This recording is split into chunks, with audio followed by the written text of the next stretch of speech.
우리 신랑 4번 당선시켰고, 대통령 선거 2번 당선시켰고, 그리고 내가 진 선거가 3개야.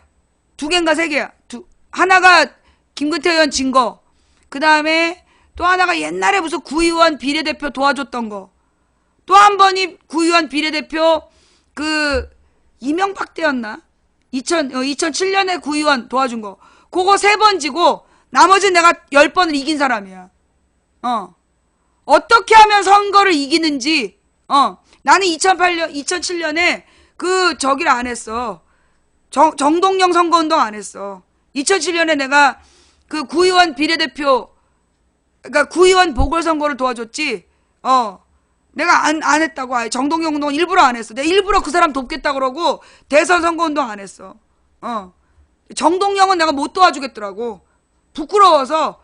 그건 내놓을 만한 후보가 아니었기 때문에. 내가 우리 신랑 구의원 3번, 시의원 1번 당선시키고, 2번째 시의원 할 때 내가 선거운동 안 했어. 내가 선거운동 자격이 없어서. 그래도 어떻게 하면 이기는지 내가 알지. 그러니까 내가 실제 선거를 해봤기 때문에, 실제 선거운동을 해보고, 어떻게 판이 돌아가는지를 나는 현장에서 유권자들의 마음을 읽으면서 내가 누구보다도 정확하게 표를 세는 사람이야. 그러니까 내가 선거에 대해서는 내 말을 좀 들어줬으면 좋겠어. 실제로 지금 문재인 주변에서 와구와구 떠드는 애들, 걔네 선거를 해서 이겨본 적 있냐고. 걔는 전부 다 탄핵돌이, 노무현 탄핵 바람으로 우연히 한 번씩 해본 애들이야. 최재성도 그래. 그렇잖아. 우연히 한 번 이겨본 애들이라니까? 그 뒤에 자기 실력으로 이겨본 애들이 없어.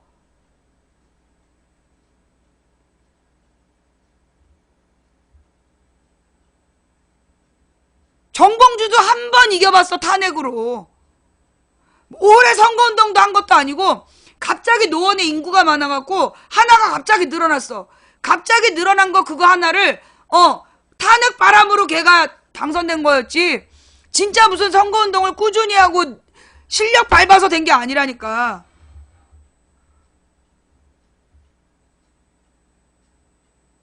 정청래 사는 동네는 원래 야권 동네였고, 정청래 사는 동네는 원래 야권 동네였고,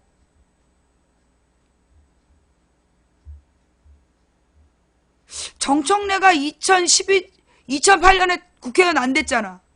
그지? 2008년에 국회의원 안 되고 2012년에 됐을걸? 거기는 원래 야권이 우세한 지역이야. 마포는요, 아예 진보 세력이, 아예 진보 세력들이 아예 마을 운동하는 동네야.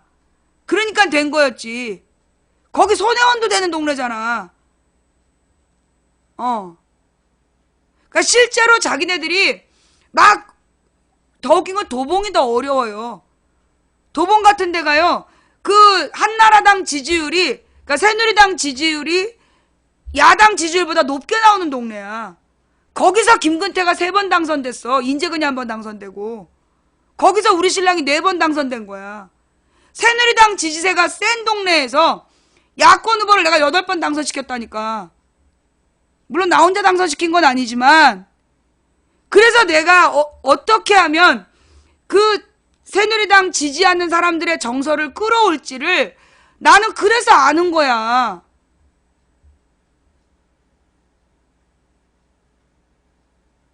시의원 별로 대단한 건 아니고. 그래서 내가 하고 싶은 얘기가 뭐냐 하면, 그래서 지금 우리 도봉에 옆 동네는 지금 새누리당이 국회의원 하고 있어. 옆 동네는 지금 몇 번 새누리당에 뺏겼어. 그래서 내가 나의 선거에 대한 경험을 바탕으로 이 방송을 하는 거예요. 그러니까 내가 진짜 부탁드리고 싶은 건, 문재인 지지자들 선거 경험이 없잖아. 그지? 근데 여러분들이 원하는 게 뭐예요? 문재인이 후보가 되는 거예요? 정권을 교체하는 거예요? 지금 문재인의 표를 잘 생각해야 돼. 지난 대선에서 1400표, 1400 몇십만 표, 1500만 표가 문재인 표였다면 그 중에 1000만 표 가까운 게 호남에서 나왔어.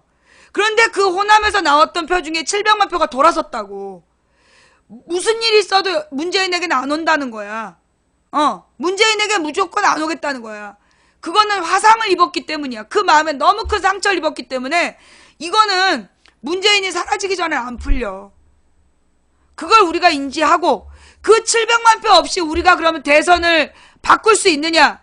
여러분 지금 경북에서도 박근혜 지지율 떨어졌다 그러잖아요. 내가 볼 때 경북에서 최대치가 45%에서 50%야. 경북에서 야권이 가져올 수 있는 표는 최대치가 45에서 50이야. 지금 쪽팔려서 말을 못해 그렇지 경북에서 막상 대선 치르잖아? 무조건 새누리당 찍는 게 50에서 55%야. 최소.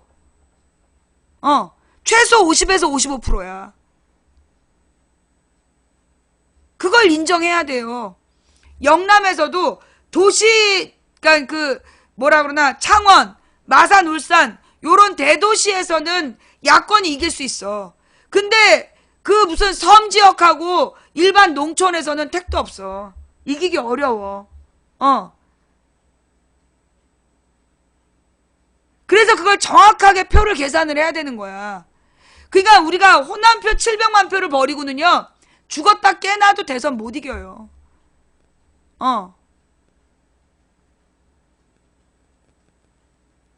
그 다음에 지금 이 호남의 700만 표는 호남의 700만 표가 문재인에게 등 돌렸는데 그 중에 700만 중에 500만은 안철수로 이미 마음을 정했어. 근데 대놓고 안철수를 지지한다고 말을 못하는 사람들이 더 많은 거야. 자기네들 부끄럽기 때문에 안철수 지지한다 말을 못하는 소위 쉐임 안철수 표가 나는 호남에 500만 표 있다고 봐. 그 사람들을 돌리려면 호남에 대한 전략을 잘 짜야 돼. 호남 출신들에 대한 전략을. 그러면 이 500만 표가 안철수로 돌아선 이유는 뭐냐면 안철수가 소위 이제 이 호남에다가 뭔가 주지 않겠냐.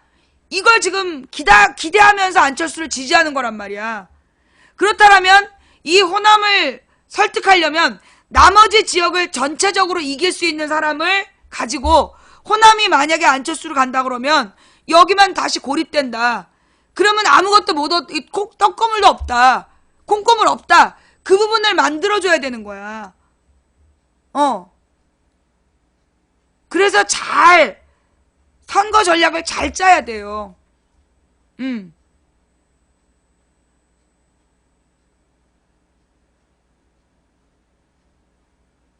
이제 이번 주 토요일 날은 집회가 광화문에서 전국에서 집중하는 게 아니라 26일 날은 전국에서 광화문으로 집중하는 날이고 이번 주 토요일의 컨셉은 전국 대도시에서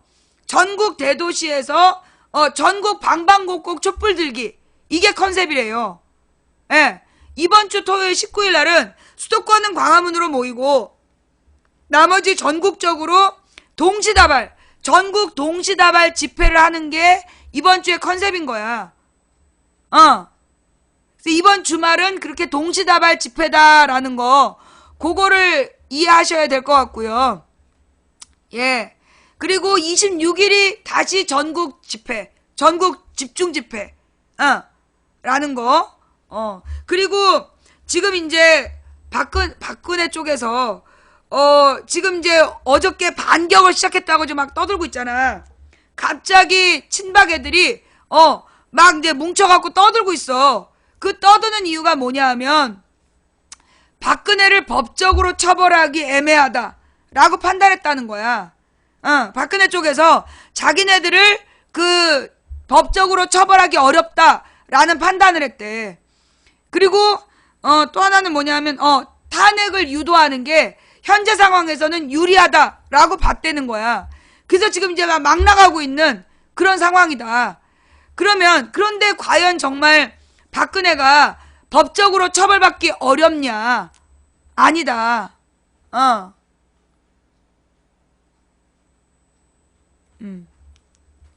예.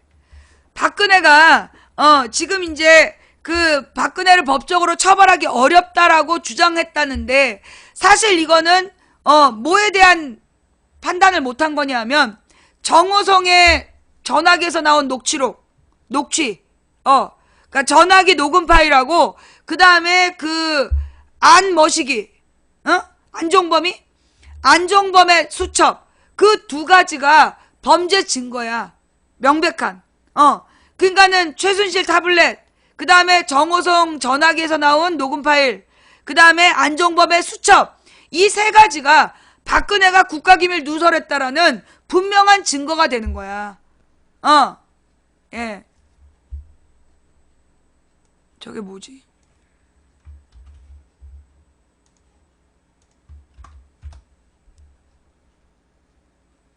야간문? 또 야간문이야. 그냥 야간문이 계속 나와.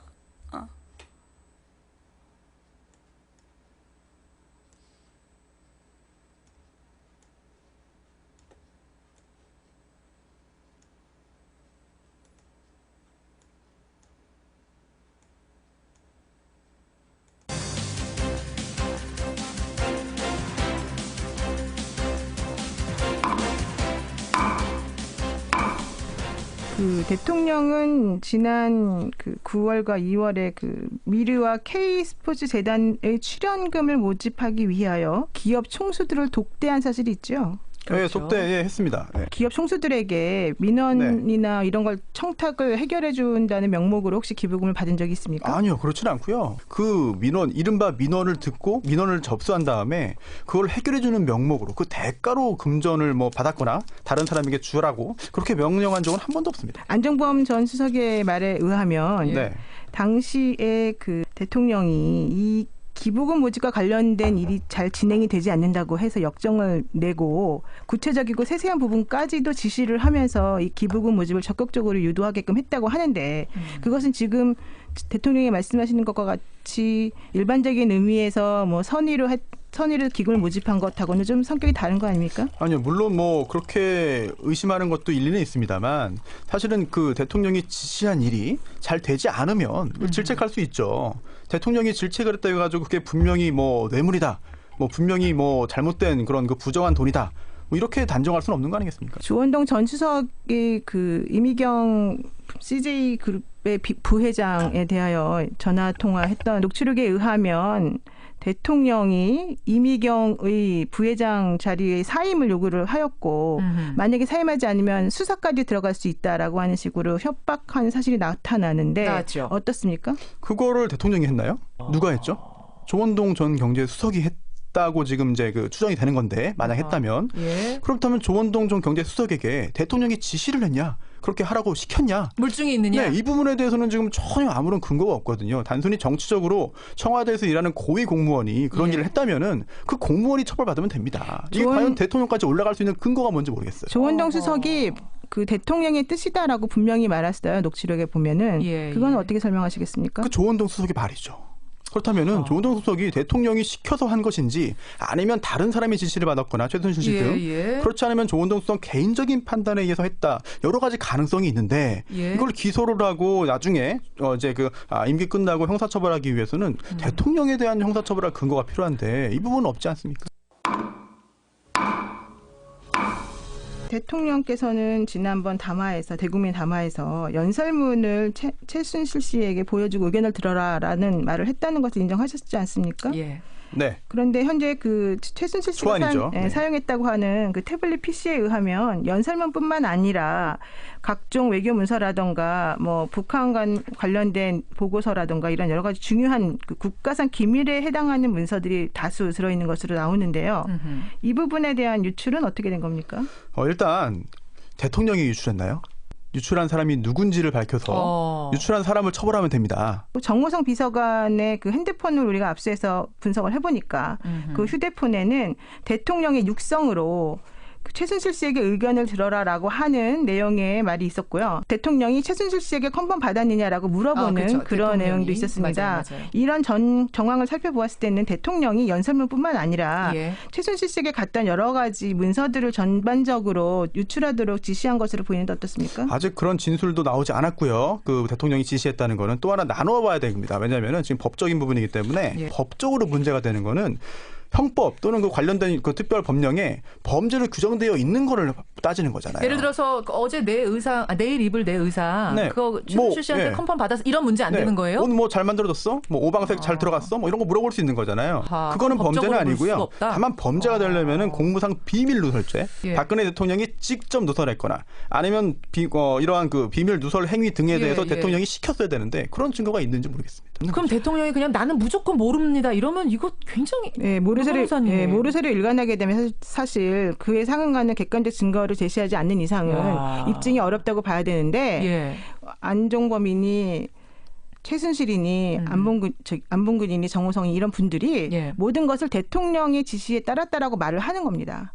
그렇게 말을 하면 대통령에게 책임이 가지 않습니까? 그런데 대통령을 조사해 보니까 대통령은 모른다라고 하는 거예요. 그러면 그 중간에 사이에 있는 것들을 검찰이 객관적으로 증거를 제출해서 밝혀야 되는데 그런 증거를 확보할 수가 없어요. 왜냐하면 얼마 전에 또 정호성 그 휴대폰을 분석해 보니 미르 K스포츠에 비선실 씨에 대한 검토관 해가지고 이 사건과 관련된 검찰 수사 전망 대응 방안이 마련돼 있지 않았습니까? 문서가 나왔어요. 그렇다면 개발에 조직적으로 이미 증거인멸 시도가 있었었고 틀을 만들어서 그 틀에 맞추어서 지금 사람들이 시나리오대로 움직이고 있다는 얘기이기 때문에 지금 나와 있는 이런 정황만 가지고 대통령에게 무조건 다 혐의가 있다고 볼 수가 없는 상황이 돼버린 거죠.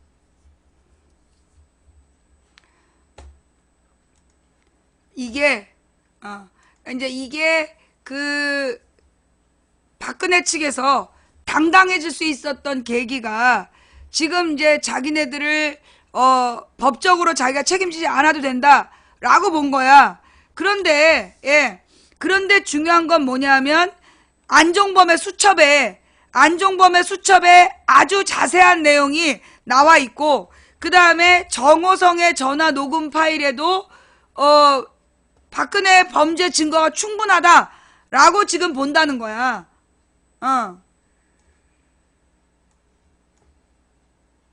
그래서 지금 검찰이 그 박근혜를 공범으로 지금 적시하는 문제를 고민하고 있다.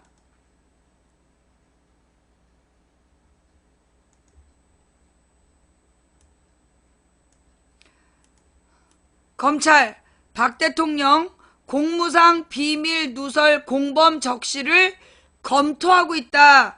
이게 지금 우리가 힘을 모아주냐 아니냐에 따라 다른데 정호성 공소장에 담을 듯 검찰 늦어도 18일까지는 조사해야 된다.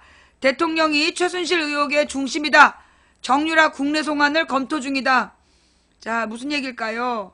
그 박근혜 대통령이 검찰의 대면 조사를 사실상 거부한 가운데 검찰이 박 대통령에 대해 공무상 비밀누설죄 공범으로 정호성 전 청와대 부속비서관의 공소장에 적시하는 것을 검토 중인 것으로 확인됐다. 검찰은 16일 대통령의 변호인 유영하 변호사에게 늦어도 18일까지 조사해야 한다는 입장을 전달했다. 검찰 고위 관계자는 이날 수사팀에서 정호성 전 비서관에 대한 성공적인 압수수색을 통해 결정적인 증거를 확보했다. 대통령에 대한 처분은 증거에 따라 원칙대로 할 것이라고 말했다.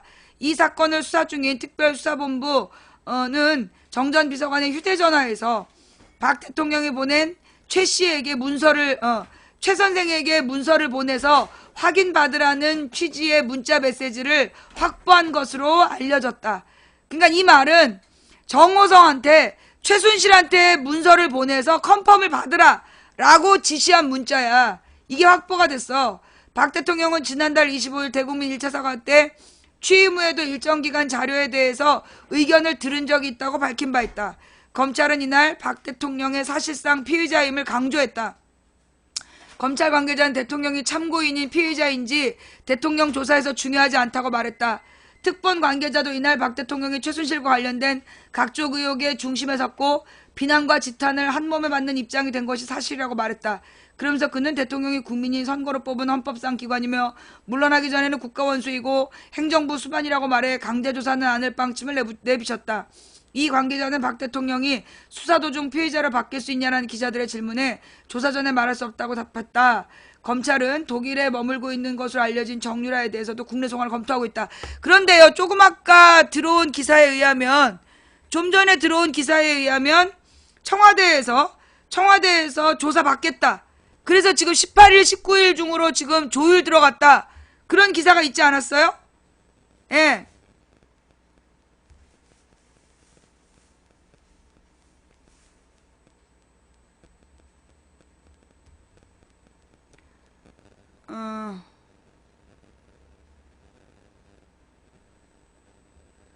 조금 아까 내가 본 것 같은데, 무슨 기사냐 하면, 이게 문화일보 기사구나. 조금 믿으면 떨어지는데, 하여튼 검찰이, 청와대에 대해서, 검찰과 청와대가 19일하고 20일 중에 대면 조사를 협의했고, 오늘 아까 낮 12시 20분에 나온 기사인데, 박근혜와 나머지 3명의 문고리를, 공범으로 적시하는 걸 지금 검토 중이다. 예. 왜냐하면 지금 검찰에 대한 조사를 회피하고 있다라는 여론이 악화되자, 이게 무슨 말이냐. 이게 무슨 말이냐 하면, 지금 검찰 조사를 회피하고 있다는 그런 지금, 그리고 이제 유형아를 내세워갖고, 박근혜가 이제 나름대로 유형아를 내세우고 친박들이 나왔고 막 들이대면서 나름 반격하려고 분위기를 어저께 짰어. 그랬는데 유형아가 완전히 과거에 막말한 쓰레기 같은 사람이었다는 게 드러나고, 그러면서 유형아 주변에, 그러니까 박근혜 주변에 사람이 없구나, 이게 티가 그렇게 보인 거야. 그렇게 이제 보인 거야. 그러면서 여론이 박근혜에게 유리하게 돌아가지 않는 거야, 지금 상황이. 그러니까 이제 검찰도, 박근혜 청와대에서도 어쩔 수 없이 조사를 받겠다. 예. 무슨 속보?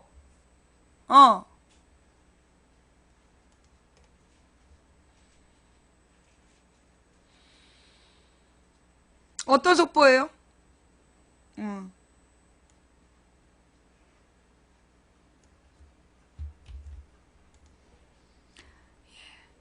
그러니까 이제 그러니까는 유영아가 얘기한 거, 그러니까는 청와대 때 변호사는 당분간 못 받겠다라고 주장했어.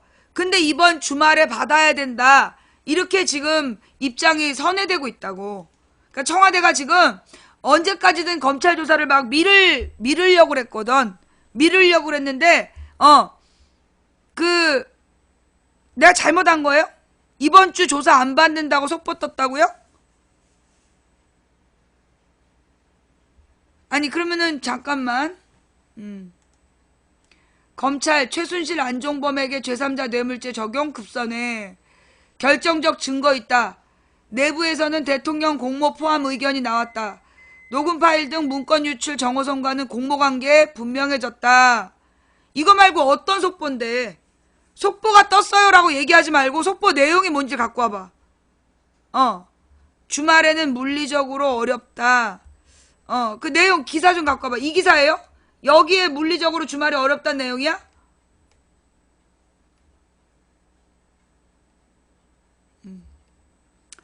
검찰이 16일 정호성 전 청와대 부속비서관의 공소장에 박근혜 대통령을 공무상 비밀누설죄의 공범이라고 적시할 방침을 정한 것은 정 전 비서관의 휴대전화 녹음 파일과 진술을 통해 박 대통령의 공모관계가 분명해졌기 때문이다. 검찰은 또 최순실 씨와 안종범 수석에 대해서 제3자 뇌물 혐의를 적용하는 것을 적극 검토하고 있는 것으로 알려졌다. 아직 확정된 게 아니네. 자, 그 다음에 현재 19일에서 20일로 예정된 최 씨와 안 전 수석 정 전 비서관의 기소를 앞두고 이들의 범죄 사실과 적용 죄명 등을 공소장에 어떻게 담을지 고심하고 있다. 검찰이 박 대통령을 참고인이라고 부르면서도 이번 수사는 박 대통령에 대한 수사라고 공공연하게 밝힌 것은 사실상 핵심 피의자로 간주하고 있음을 내비친 것이다. 따라서 이들의 공소장에는 박 대통령과의 공모 사실이 담길 가능성이 높다. 그러니까 상황이 어떻게 된 거냐면 박근혜에 대한 수사는 미루더라도, 그러니까 이제 이게 뭐였냐면 박근혜를 수사해서 박근혜를 공범으로 쟤네들을, 그러니까 박근혜와 공모해서 범죄를 저질렀다라고 기소하는 내용인 거야. 무슨 얘기냐면 지금 최순실과 문고리 3인방 요 4마리를 고소하는 기소 내용으로 공소 사실로 박근혜와 공모해서 뇌물을 받고 이 국가기밀을 누설했다. 이거를 넣을 거냐 말 거냐를 결정하는데 지금 검찰이 그걸 넣기로 했다는 얘기잖아, 지금. 그죠? 이제 요 기사 다음에 뺐어요? 공범 내용을 뺐어요? 그러니까 끌리다시피, 끌리다 머시기, 어떤 내용이야? 요 뉴시스 기사에 의하면, 이게 지금 한겨레 기사보다 늦게 나왔고, 여기 보면 공범에서 뺐어요?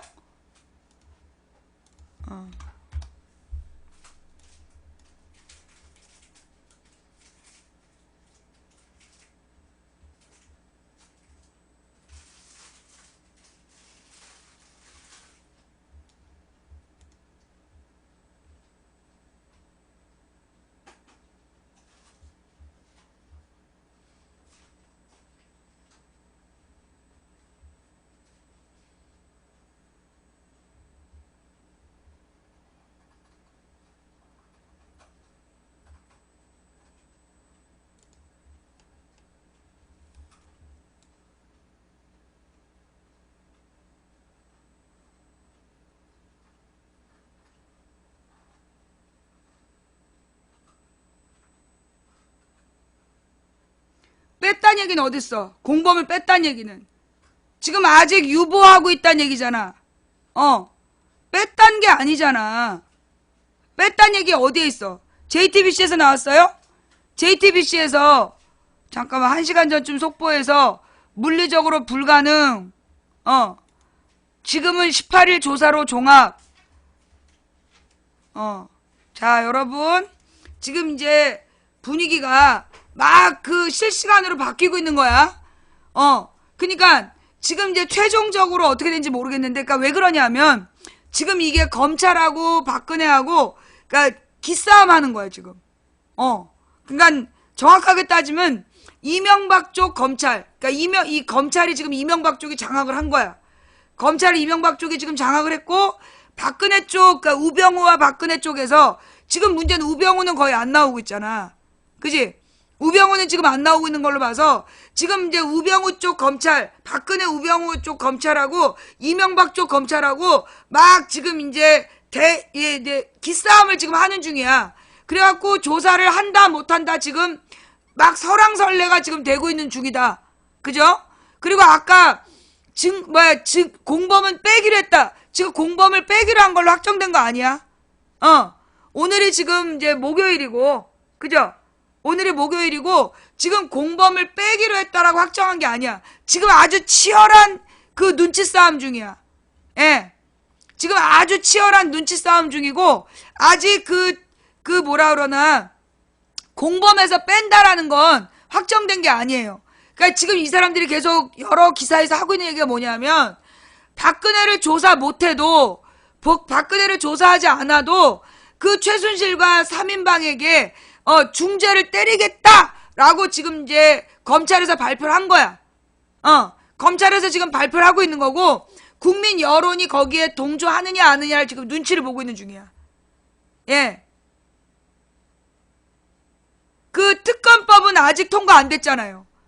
특검법이 지금 새누리당에서 거절하는 바람에, 새누리당에서 뭉개는 바람에 지금 특검법이 통과가 안 된 걸로 알고 있는데, 오늘 통과됐어요?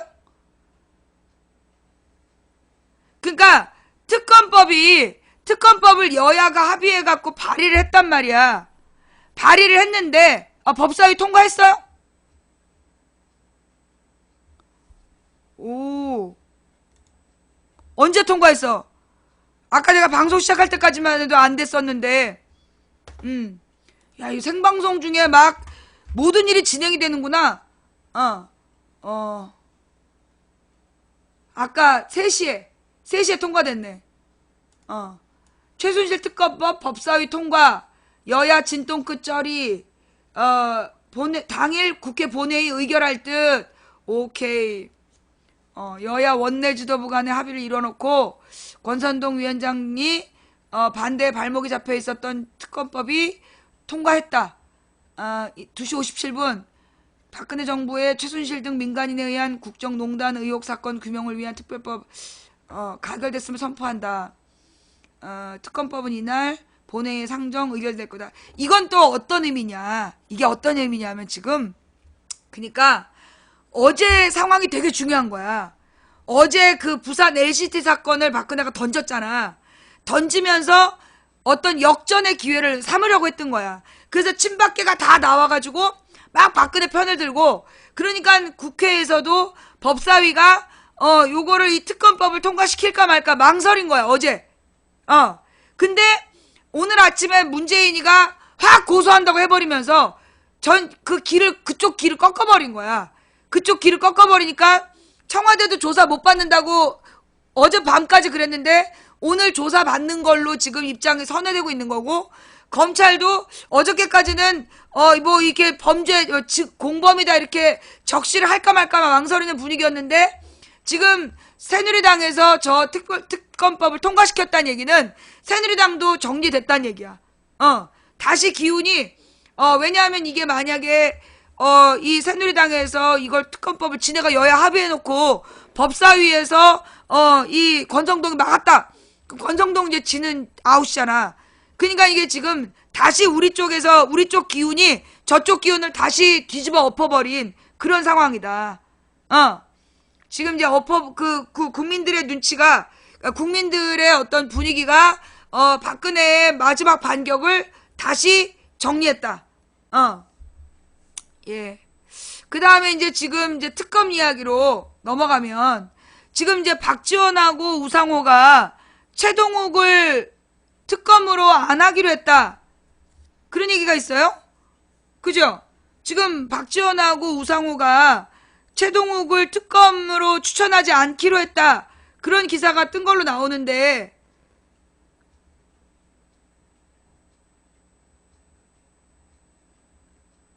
이유가 뭐야?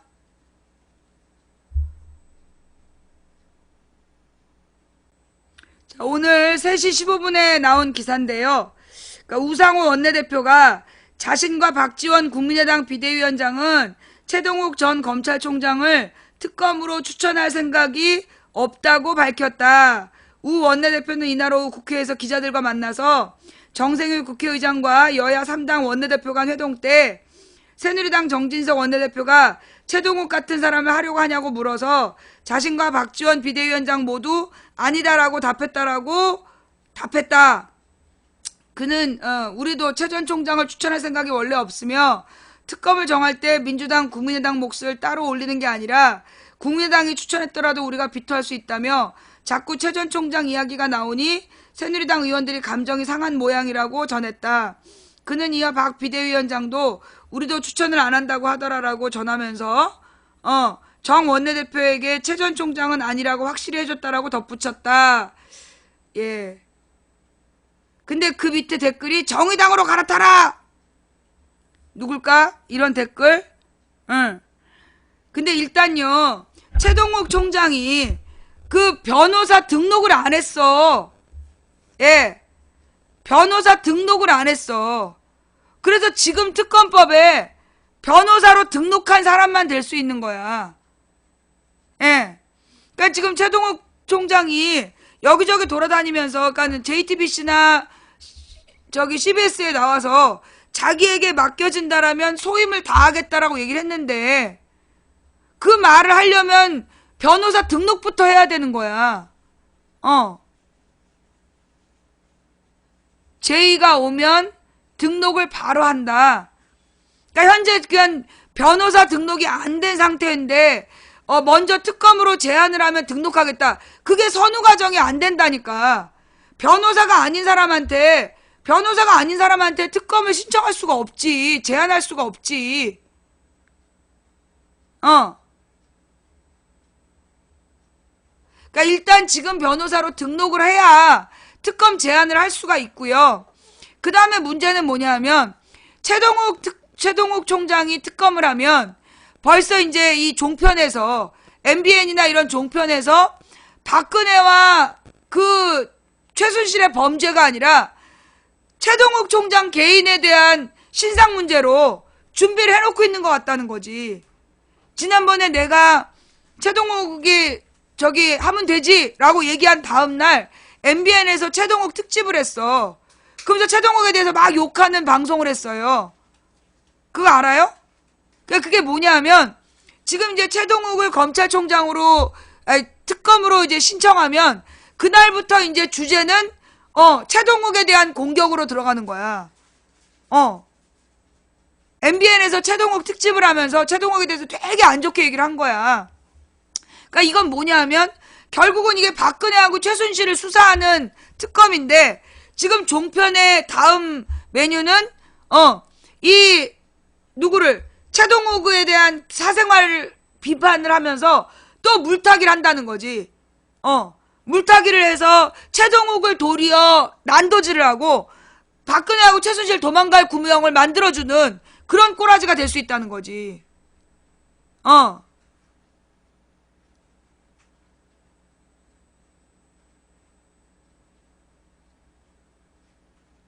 그래서 내가 어제 그 얘기 하지 않았나? 최동욱이 됐을 때 문제는 그 최동욱에 대한 공격이 들어가면서 논점을 벗어날 수 있다. 그 얘기를 어제 하지 않았어요? 내가 어제 그 얘기를 했잖아. 최동욱을 만약에 그 특검으로 세우면 종편에서 그 최동욱을 물고 늘어지면서 실제로 박순실의 범죄는 물타기할 가능성이 있다. 그걸 내가 어제 얘기를 했잖아. 근데 이제 그게 이 뭐라 그러나 국회의원들도 그게 걱정인 거지. 그러면 도리어 이 최동욱에 대해서만 난도질 당하고 박순실은 사건을 가려지게 되는 그런 우려가 있는 거 아니냐. 물론 이제 최동욱 총장이 특검을 하면 박근혜로 안 끝나지. 그러니까 종편이 왜 최동욱을 반대하느냐. 최동욱이 만약에 특검을 하면 박근혜로 안 끝나지. 박근혜와 최순실, 이명박까지 걸고 넘어질 거고 그러면 지네들까지 다 줄줄이 엮여 들어가니까 목숨 걸고 최동욱을 막을 거라는 거야. 종편이. 그러면 이제 그 괜히 박순실의 범죄를 위한 특검인데 잘못하면 최동욱 특검이 된다는 거지. 잘못하면 최동욱 특검이 된다는 거야. 논점이 벗어나서 이 종편들이 다 같이 최동욱을 물어뜯어서 도리어 박근혜 최순실에 대한 수사 결과를 무효화시킬 수 있다고. 그러니까 그 최동욱은 나쁜 놈이고 최동욱이 수사한 내용은 믿을 수 없다. 이런 국민 여론을 지금 만들어낼 수 있다는 거야. 현재 박근혜 비판 90%는요. 종편도 같이 하기 때문이야. 종편도 지금 박근혜를 비판하고 있기 때문에 국민 여론 90%가 박근혜를 욕하고 있는데 종편이 순식간에 돌변하면 손석희 선생 하나만 갖고 못 막아. 그러니까는 최동욱 총장이 일을 확실히 할 게 분명하지만 최동욱이 하면 자기네들의 비리까지 다 나오기 때문에 얘네들은 만약에 최동욱이 그 특검으로 쓰게 될 것 같으면 뭐 하겠다. 보이콧 하겠다는 거지.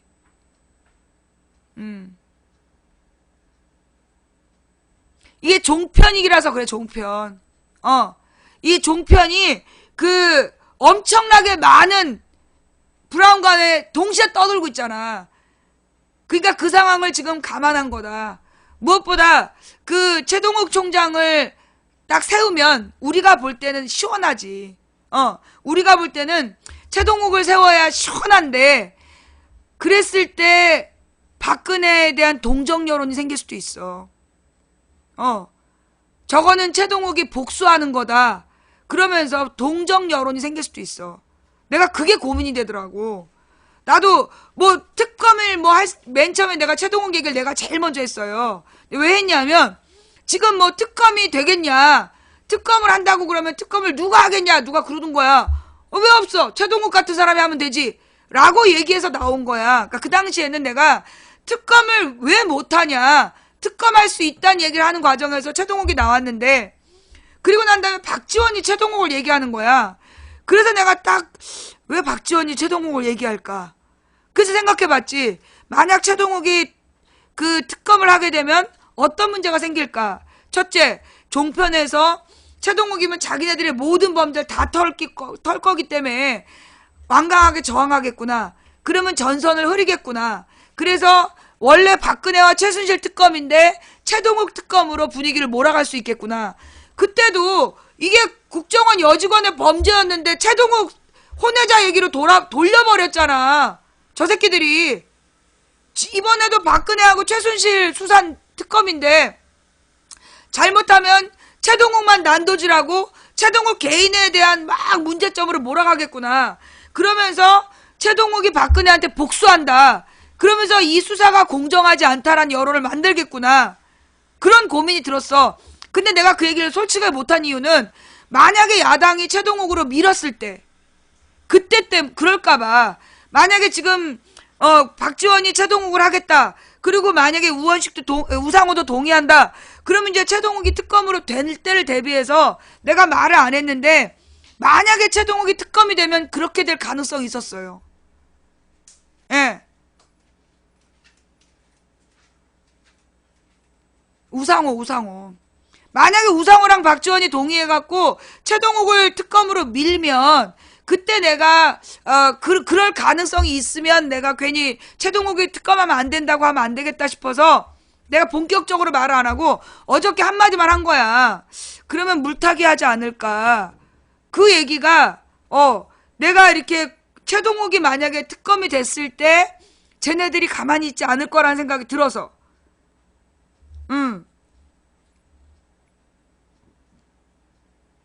그러니까 어떤 결정이 날지 모르기 때문에 어떤 결정이 날지 모르기 때문에 그 최동욱을 하면 안 된다라고 내가 말을 못한 거야. 혹시 야당에서 최동욱으로 결정했는데 망치가 안 된다고 그랬다. 그러면 또 역풍이 불 거 아니야. 그래서 내가 어저께 한마디 정도만 한 거야. 종편에서 왠지 이 최동욱으로 물타기 할 수 있다 정도만 얘기했던 게 그게 그 고민 때문이었어요. 박근혜한테 최동욱이 복수한다. 그러면서 박근혜 동정론, 언제든지 박근혜 동정론이 일 수 있고요. 그 다음에 대구 경북 지역에서 지금 박근혜 지지자들이 말을 안 해서 그렇지 대구 경북 지역에 이게 일종의 태어나서 계속 박근혜를 지지했다니까. 그 사람들은 하루아침에 돌변하지 않아. 일단 지금 대구 경북 지역도 박근혜에 대해서 분노하고 대통령으로서 잘못했다는 건 동의해.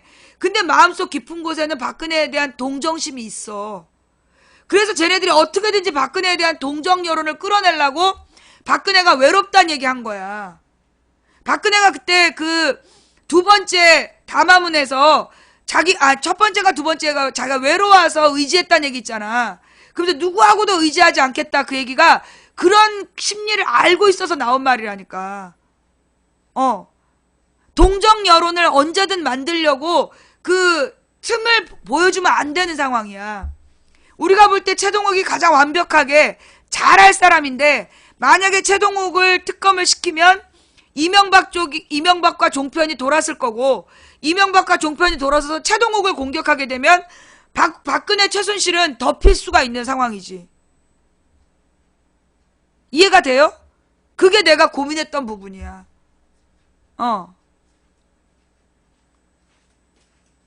그러니까는 대구 경북 지역에 박근혜가 불쌍하다라는 여론이 생기면 곤란하다는 거예요.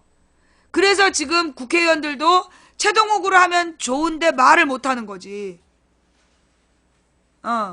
그리고 지금 최동욱 총장이 변호사 등록을 안 한 이유는 자기가 검찰총장인데 검찰총장 출신이 변호사 등록을 해봐.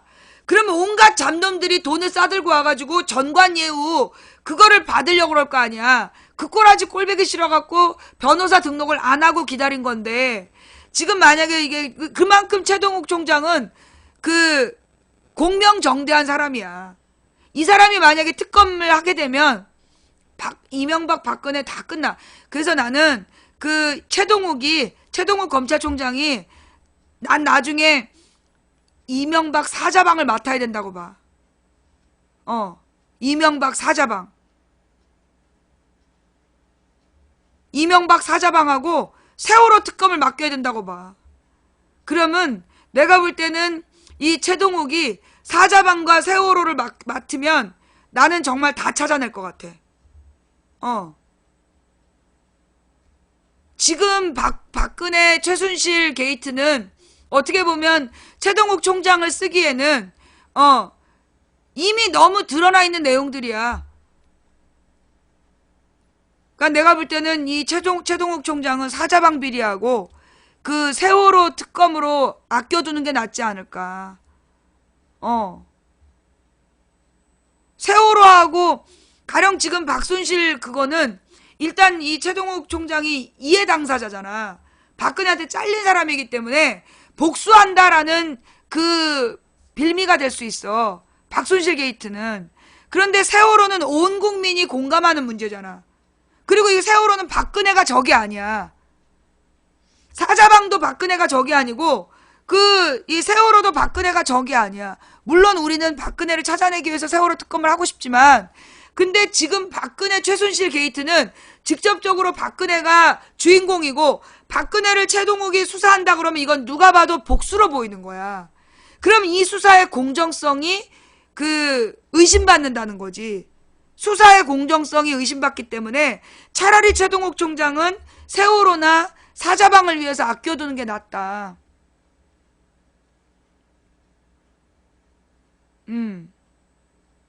지금 윤석열 검사는 검사야. 그래서 특검을 못해. 자, 그래서 이 최동욱 총장이 지금 이제 어려울수록 그리고 오늘 발표한 내용이 뭐냐면 최동욱 총장의 인터뷰에서 지금 현직 검사들에게 메시지를 보낸 거야. 이 최동욱 총장이 현직 검사들에게 메시지를 보내면서 어려울수록 정도로 가라. 권력의 개로 남을 거냐. 그러면서 지금 요 얘기 한번 같이 볼까요? 최동욱 총장의 인터뷰를 같이 한번 들어봅시다.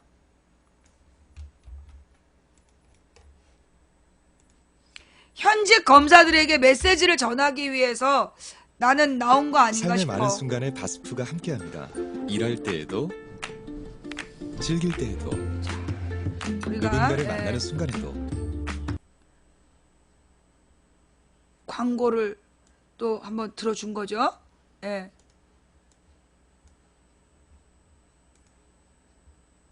여야가 최순실 게이트 특검 법안에 합의하면서 세간에 급부상하고 있는 이름 석자가 있습니다. 바로 최동욱 전 검찰총장. 박근혜 정부 초기에 국정원 댓글 사건을 수사하고 원세훈, 김용판 두 사람을 기소했다가 갑자기 혼외자 의혹이 터지면서 취임 5개월 만에 사퇴를 했죠.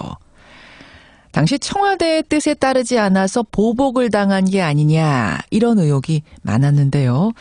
그래서 그런지 최순실 게이트의 원칙 수사를 바라는 많은 국민들은 지금 특별검사로 최동욱 전 총장을 떠올리고 있는 겁니다. 예, 최동욱 전 총장의 입장을 직접 확인해 보겠습니다. 검찰총장직을 사임한 지 3년 만에 첫 라디오 인터뷰입니다. 최동욱 전 검찰총장 만나보죠. 최 전 총장님 안녕하세요. 네, 안녕하세요. 아이, 오랜만입니다. 네. 어떻게 지내셨어요 그동안? 이리저리 살아왔는데 주로 깊은 자기 성찰의 시간을 보냈습니다. 아니 왜 꼭꼭 숨어서 인터뷰도 일절 안 하시고요? 살다 보면 세상이 싫을 때도 있다고 생각을 합니다. 세상이 좀 싫으셨습니까? 네. 근데 국정이 지금 완전히 농단당하고 그래서 국민들은 100만 개의 촛불을 켜고 이 돌아가는 전국 상황 보면서는 더 이상은 내가 가만히 있어서는 안 되겠다 싶어서 하나둘 이야기를 하기 시작하신 건가요? 지금 일련의 이건 사건이라기보다는 사태라고 보입니다. 그런데 이게 저는 오히려 이런 사태가 해방 이후에 그 국민들이 피 흘리며 만들어낸 그 헌법과 민주주의를 한 줌도 안 되는 그 기득권자들이 유린해버린 그런 헌법과 민주적 기본질서 파괴 사건이라고 봅니다. 헌법과 민주주의의 기본질서 파괴 사태. 네, 그렇습니다. 그런 생각이 들고 이번 기회에 이 국정농단 사건과 연루된 대통령이라든지 정치인이라든지 관련자들 모두를 혐의가 있을 때는 범죄 혐의가 있다고 판단될 때는 엄하게 처벌해서 헌정 질서를 바로잡는 계기로 삼아야 된다. 그렇지 않으면 또 그러한 기득권자들은 또 다른 최순실을 만들어서 민주주의를 또다시 유린할 가능성이 높다. 상당한 그런 우려를 하게 됩니다. 이번에 제대로 수사하지 못하고 넘어가면 털 것 털지 못하고 넘어가면 제2의 최순실 또 나올 거다. 그렇죠. 아니 근데 지금 말씀하신 거 맞습니다만 네. 대기업 재벌들이 나와가지고 우리는 대가성 하나도 없이 자발적으로 냈습니다 이렇게 말을 하고 대통령도 뭐 아무런 그런 생각 없이 그냥 국가를 위해서 모금하고 재단 만들었어 이렇게 오리발을 내밀기 시작하면 이거는 좀 어려워지는 거 아닌가요? 네. 그래서 이제 수사라는 것은 예. 본인들의 진술에만 의존하는 것이 아니고 아하. 여러 가지 방법이 있습니다. 예를 들면 이전에 전두환 노태우 비자금 사건 때도 예. 그 사람들은 다 정치자금으로 받았다고 그랬잖아요. 그랬죠. 그래갖고 정치자금법이 없었어요. 그때는. 심지어. 네. 그러니까 뇌물이 안 되면 처벌할 수 없었던 거죠. 그렇죠. 그렇죠. 그런데 결국 그때 그 뇌물에 관한 새로운 법리를 만들어낸 거죠. 포괄적 뇌물수수라는 법리를 개발을 했고 예. 뭐 그럼으로써 그때 당시에 단죄가 가능했던 겁니다. 그런 면에서는 굉장히 적극적이고 단죄의 필요성이 있다고 판단할 때 그런 정황 증거를 다 엮어서 예. 새로운 법리를 구성하는 것도 노력을 해봐야 된다. 그러다 보면 돌파할 수 있는 길도 생길 수 있다고 생각을 합니다. 네. 그렇게 쉽지가 않은 상황이기 때문에 검사들이 정말 열심히 해야 되는데 지금 후배 검사들 어떻게 밖에서 보시기에 잘하고 있습니까? 여하튼 뭐 저도 이 정권 초기에 검찰총장 한 6개월 하다가 그만뒀습니다만은 예. 그 뒤에 보여준 여러 가지 모습들이 대단히 실망스럽고 염려스럽습니다. 염려스러우세요. 예. 어떤 점이 그렇습니까? 예를 들면 차민의 사건 같은 경우에 문건 사건 같은 경우에 결국 가이드라인에 따라서 찌라시라고 조사 제대로 못하고 그렇죠. 뛰어버렸고 또 성완종 리스트 사건 그 시끄러웠지 않습니까? 그렇죠. 그때도 또 친박 개헌 면제부 다 줬고 예. 또 윤상현 최경환 친박계 그 선거법 위반 사건 그냥 선관위 고발 사건임에도 불구하고 무혐의를 해버렸고 그렇죠. 또 국정원 댓글 사건 제가 수사다 쫓겨났습니다만 예. 무죄가 났지 않습니까? 그렇죠. 예. 또 유호성 간첩 증거 조작 사건 때도 결국은 그때 꼬리만 잘려나가는 그런 수사로 끝났습니다. 예. 그래서 결국 이러한 사건들이 이번 사태도 마찬가지입니다만은 어떤 국가의 민주적 기본 질서가 유린된 그런 중요한 정치적 사건이었거든요. 기본 질서가 유린된 사건이었는데. 예. 근데 이런 중대한 정치적 사건마다 아무리 봐도 공정성이 지켜지는 것 같지가 않아요. 상당히 좀 염려스럽습니다. 네, 이번 최순실 우병우 이번 이 사건 수사 초기에도 출발부터 매우 잘못됐었다. 출발부터요? 예. 무슨 말씀이십니까? 왜냐하면 그 고발 사건이 처음 들어왔을 때, 최순실 사건 불거졌을 때요. 그때 그 형사 8부에 배당을 했단 말입니다. 예. 그럼 거기 검사 혼자서 그걸 어떡하라고. 그럼 결국 그거를 배당을 했다는 얘기는 그냥 가지고 있으라는 얘기 아니냐. 이거는 그냥 할 수 없는 일이니까 가지고 있어라라는 시그널밖에 안 됐다. 사실상 불가능합니다. 그러다가 이제 국민들이 거세게 들고 일어나고 언론에서도 이제 집중적으로 파화를 가하고 예. 이러다 보니까 이제 나중에 뒤늦게 이제 자꾸 수사팀을 확대해가면서 그렇죠. 수사를 들어갔는데 예. 그러다 보니까 결국 관련자들한테 증거인멸 시간을 자꾸 벌어준 꼴이 되어버렸단 말입니다. 그러네요. 그다음에 그걸 직권남용으로 수사 방향을 잡다 보니까 나중에 그 불법 수익도 다 환수를 해야 될 텐데 추징을 해야 될 텐데 할 수가 없습니다. 직권남용으로 가면 그런 부분들에 대해서 그 뇌물 수수가 가야 수수죄로 처단이 돼야 환수할 수 있는데 그런 부분이 참 안타깝습니다. 그 3년 전에 문제가 됐던 원세훈, 김용판 두 사람 기소한 그 국정원 댓글 사건. 네네. 그때 어떤 수사의 가이드라인이 있었다 이런 말씀을 하셨네요. 있었습니다. 어떤 가이드라인이었나요? 법과 원칙대로 하라고 그랬습니다. 법과 원칙대로. 그게 무슨 가이드라인입니까? 당연한 거 아닌가요? 제가 나중에 보니까 거기서 말하는 법과 원칙대로 하라는 가이드라인이라는 것 자체가 대통령이나 이 건물은 빼고 하라는 거 아니냐라는 그런 부분에 대한 좀 견해의 차이라고 할까요? 물론 그때 그 사건 같은 경우는 한마디로 표현하면 국정원 직원의 정치관여 금지 의무 위반은 되는데 한계가 있는데 공직선거법 위반이 안 된다 그런 얘기거든요. 그랬죠. 이거는 그 당시 인구에 해제됐던 말입니다만은 술 먹고 음주운전했는데 도로교통법상 음주운전은 안 된다. 그런 얘기하고 비슷한 술 먹고 운전은 했는데 음주운전은 아니다. 음주운전 죄는 성립이 안 된다. 죄는 안 된다. 그랬죠. 그런 얘기 있었죠. 그런 시각에서 그 당시에도 많은 고민이 있었고 그거에 대해서 원칙대로 이제 돌파하려고 노력을 했고 그 공직선거법에 기소를 했죠. 그렇죠. 그렇다면 미루어 짐작할 때 이번에도 그런 가이드라인이 있을 가능성 있습니까?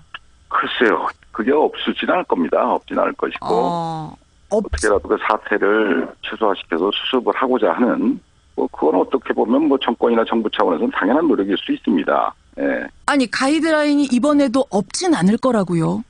제가 볼 때는 그런 노력은 있을 거라는 거죠. 예. 워낙 사태가 위중하기 때문에 여러 가지 채널을 통해서 사태를 좀 최소화시키고 또 하루속히 이 혼란 사태를 극복하기 위한 그런 노력의 일환으로 그런 부분은 있을 수 있다고 생각을 합니다. 예. 그런데 이런 와중에 이제 검찰 수사와는 별도로 특검이 움직이게 됐습니다. 최순실 게이트의 특별검사를 야당이 임명하고 120일간 수사를 하는 건데 최동욱 전 총장이 지금 하마평에 오르는 거 알고 계시죠? 그렇더만요. 저 잘 인터넷에서 안 보는데. 일단 제의가 온다면 어떻게 하시겠습니까? 제가 이번 12일 날 있었던 100만 명 모임 촛불 집회는 한번 가족들하고 나가봤어요. 가셨어요. 네. 그때 참 많은 걸 느꼈습니다. 어떤 걸? 그래서 결국 돈과 힘을 가진 사람들은 제멋대로 법을 무시하고 또 선량한 국민들은 또 그래도 나라를 바로 정의를 바로 세워보겠다고 피를 흘렸던 그 대한민국의 슬픈 현대사가 또 반복되는구나. 저도 5.18 사태라든가 이런 거 다 겪었습니다. 60사태 다 겪은 세대입니다만은. 그렇죠. 그런 그것이 이제 쭉 떠올랐습니다. 그런 장면들이. 예. 결국 그걸 통해서 이러한 민주헌정 질서가 확립이 됐던 것인데. 예. 이게 또 허물어져가지고 또 국민들이나 저 고생들 하시는구나. 굉장히 눈물이 많이 났었습니다. 눈물까지 흘리셨어요? 네. 아니 그냥 마음속으로 흘리셨다는 게 아니라 정말로 실제로요. 국민들이 역시 위대하다는 그런 생각도 해봤고요. 그렇죠. 더욱이 이제 제가 더 이제 그런 좀 울컥한 마음 그때 당시에 들었던 이유는 이 정권 초기에 어쨌든 일을 하다가 제일 신상의 문제로 인해서 대여섯 달 만에 결국 이제 중도에 하차한 제 자신에 대해서 상당히 부끄럽다는 생각을 해봤고요. 아니 부끄럽다는 생각이 드시다니요. 그때 가이드라인 안 따르고 기소해서 그런 건데. 어쨌거나 제1신상의 문제로 외관상 제1신상의 문제로 스스로 사퇴한 제가 하차하게 된 것이기 때문에 스스로 물러난 거죠. 그렇죠. 그런 부분 그래서 그래갖고 더 이렇게 나라가 됐을 수도 있겠다 하는 그런 자책감이 들었고요. 그런 생각. 9분 남았어요. 굉장히 부끄럽고 또 국민들한테 죄송하다는 그런 생각이 드니까 눈물이 더 났던 것 같습니다. 그 말씀은 그 당시에 내가 끝까지 사퇴 안 하고 버티면서 뭔가를 해냈다면 더 끝까지 했다면 이런 상황까지는 좀 막을 수 있었지 않았을까 이런 자책감이. 그 생각입니다. 그 생각이. 검찰이 이렇게 납작 엎드리게 돼서 결국은 소금 기능을 못하게 된 거거든요. 소금과 빛 기능을 해줘야 되는 게 검찰의 본연의 기능인데 결국은 빛도 잃어버리고 설탕이 돼버린 거죠. 그러다 보니까 이런 사태가 커졌다. 그럼 결국 그것도 대통령도 불행해진 거 아니냐. 또 이 나라가 불행해지고 이런 자책감입니다. 자책감을 크게 느끼고 눈물까지 흘리고 오신 뒤에 이런 이야기들이 오가는 것이 좀 다른 느낌을 받으셨겠네요. 네. 근데 그런 마음을 갖게 되면서 이건 역사의 흐름이다. 제 팔자다. 이렇게서 맡겨주신다면 저는 사감은 없습니다. 저는 3년 동안 다 내려놓은 사람이고 공정하게 최선을 다해서 무언 일이든 간에 책임은 다 해야 되지 않냐. 꼭 그래야 된다. 라는 생각을 갖게 되었습니다. 지금 굉장히 중요한 말씀 해주셨어요. 그동안 어떤 역사적인 자책감 같은 것을 느끼면서 만약 이 일이 내게 주어진다면 사감 없이 역사 앞에 내 소명을 다해야 되지 않겠는가. 최선을 다해서 맡아야 하는 게 내 책무다라는 생각을 토요일 그 촛불 보면서 하신 거군요. 일종의 한 국민으로서의 역사적 소명의식이라고 할까요? 이제 그런 게 막 이렇게 솟구쳐 오르는 그런 감정을 맛봤죠. 근데 최 전 총장이 특검 맡게 될 경우에 어떤 개인적인 복수, 이른바 헌법에 금지된 자력구제가 되는 것 아니냐. 이렇게 반대하는 사람이 있을 수 있거든요. 저는 다 내려놨습니다. 마음을 완전히 비웠고 거의 무심지경으로 살아갑니다. 무심지경. 그런 사람한테 무슨 사감이 있고 원한이 있고 복수심이 있고 그러면 제가 괴로워서 못 살았을 겁니다. 아니 그분 그렇게 수모를 당했는데도 그 높은 자리에 있다가 수모를 당하고 끌어내려졌는데도 사감이 없으세요? 미워온 생각이 어떻게 지워집니까? 굉장히 힘들었죠. 힘들어서 하루 종일 좌선도 하고 108배도 매일 3번씩 하고 참 많은 그 수행을 했습니다. 예. 그랬고 그런 과정에서 제 자신이 좀 마음을 극복을 하게 됐고 그래서 여태까지 건강하게 살아있는 거 아닌가 그런 생각이 들고 지금은 그런 모든 부분들에 대해서 전부 감사하다는 생각을 합니다. 오히려 알겠습니다. 예, 그 정도 상황이기 때문에 이게 뭐 개인적인 목수 자력구제 금지 이 부분은 해당 안 된다는 말씀이시고 저는 뭐 그거를 부인하려고 하는 소리가 아니고 제 마음이 그렇다는 말씀을 드리는 겁니다. 그렇군요. 만약 특검으로 임명이 된다면 어떤 점을 가장 주목해서 볼 지점이라고 생각하십니까? 결국은 이 국정농단 사태가 가능했던 것은 거기에 일종의 추종하고 방조하고 가담해서 조력하는 어떤 뭐 좀 속된 표현입니다마는 어떤 부역한 공직자들 그렇죠. 그런 부분에 대해서도 상당히 역점을 둬서 말 그대로 새로 역사를 세운다는 그런 마음으로 그런 청산 작업이 이루어져야 된다. 청산 작업이 이루어져야 일기를 한다. 반대하는 거예요. 인적 청산. 제2의 최순실이 나오지 않기 위한 청산 작업을 나는 하고 싶다. 그것이 참 중요한 방점이다. 그렇군요. 근데 지금 특검이 한 120일 동안 진행이 되게 돼 있어요. 한 40명 정도 수사관이 활동을 하게 되는 건가요? 이 정도면 충분하겠습니까? 여건은? 수사할 여건은? 그 부분에 대해서 참 깜짝 놀랐습니다. 이번에 그 합의안을 보고. 깜짝 놀라셨어요? 왜요? 네. 이렇게 보면 사건의 성격이나 또 관련자들 숫자, 또 제기된 의혹의 범위 이런 것들을 종합적으로 판단을 해보면 예. 야 이게 지금 최소한 검사가 30명 이상은 최소한 돼야 되겠다. 30명 이상은 지금 몇 명으로 배정이 되는 지금 겁니까? 20명으로 20명입니까? 검사 20명. 그렇습니다. 간단히 말씀드리면 예를 들면 계좌 추적해야 될 거 아닙니까? 다 턴다는 그렇죠. 거야 지금. 또 각종 금융 자료 이런 거 다 그러니까는 들여다봐야 된단 새누리당과 말이에요. 이명박이 그렇죠. 절대 안 그러면 된다는 계좌 거지. 추적 금융 전문가들 뭐 파견을 받아야 됩니다. 뭐 수사관들도 있긴 있습니다만은. 예. 그 다음에 지금 모든 증거 자료들이 그 디지털 자료 아닙니까? 그럼 디지털 포렌식 팀이 많이 확보가 돼야 돼요. 전문가들이. 분석을 하고 예. 복구하고 그럼 그 전문가 인력이 다 필요한 겁니다. 이 특검이라는 것은 예. 독립된 관청이 생기는 거거든요. 그렇죠. 그럼 독립된 관청이 생기면 거기서 지금 법이 정해준 그 인원 테두리 안에서 죽고 나서 하나 수사를 해야 되는 그런 문제가 있단 말이에요. 도움을 전혀 못 받으니까 검찰의 도움을. 그럼요. 그 도움을 받아서도 안 되고 도움을 그래요. 받아서도 안 되지 않습니까? 독립적으로 수사를 했으니까. 그러네요. 그 수사기관 도움을 못 받아요. 그러면 이것이 그 인력 가지고 되겠냐. 턱없이 부족합니까? 그 정도면? 택없이 부족합니다. 턱도 없습니까? 택도 없습니다. 그럼 이거 이렇게 꾸려가지고는 이거 뭐 결과는 보나 마나네요. 하여튼 뭐 그거에 수사를 해봐야 알겠습니다만은 굉장한 고생을 할 것이다. 굉장한 고생을 할 것이다. 네. 시간도 120일이면 충분치 않습니까? 짧죠. 근데 뭐 거기에 대해서 진정한 그런 의지가 있다면 충분한 인력을 지원을 해줘야 되는 겁니다. 인력과 일사를. 그렇군요. 그렇지 않으면 그 단기간 내에 수사 성과를 낸다는 건 쉽지 않은 일이다. 네. 최동욱 전 검찰총장 지금 라디오 첫 인터뷰 여러분 듣고 계시는데요. 그나저나 사실 그때 그 가이드라인대로 적당히 정권과 타협했다면 그렇게 모진 수모를 겪지 않으셨어도 됐을 텐데 네. 왜 그렇게 안 하셨어요? 저는 그 부분에 대해서는 이렇게 생각을 합니다. 전들 검찰총장이 이걸 총괄 지휘하는 것인데 예. 전들 뭐 그런 생각이 없었겠습니까? 그렇죠. 타협하고 싶은 생각, 또 들어주고 편하게 가고 싶은 생각. 예. 그럼 편하다는 것은 자기 혼자가 편한 것이 아니고 검찰 조직이 편해지는 것이거든요. 그러면 그 조직을 책임진 사람 입장에서는 또 그 생각을 하게 됩니다. 그렇죠. 근데 저는 그렇게 생각을 했습니다. 무슨 일이든지 큰일일수록 흑과 백을 바꾸지는 말자. 큰일일수록 흑백을 바꾸지 말자. 흑백을 바꾸지는 않는다. 정도대로 가자. 예. 흑백을 바꾸지는 않는다. 그 다음에 그 흑백을 바꾸려는 기도에 대해서 내가 내 몸을 맡겠다. 근데 그것은 그냥 빈말이 아니고 제 마음 스스로가 그 당시에 그랬었던 겁니다. 예. 또 그런 마음으로 한 5개월 정도를 지냈었고요. 그런 입장에서 제가 그 사건을 타협을 해서 예를 들면 선거법 위반 이거 무혐의로 해라 라는 말을 한다는 것은 마음속에도 없고 목에서 그런 소리가 나올 수가 없는 목에서 상황이죠. 나올 수도 없는 상황. 예. 아니 그렇지만 그때 그 타협을 해도 될 만한 것을 타협 안 함으로 인해서 개인적인 사생활이 세상에 다 들춰지고 엄청난 수모를 겪으면서 네.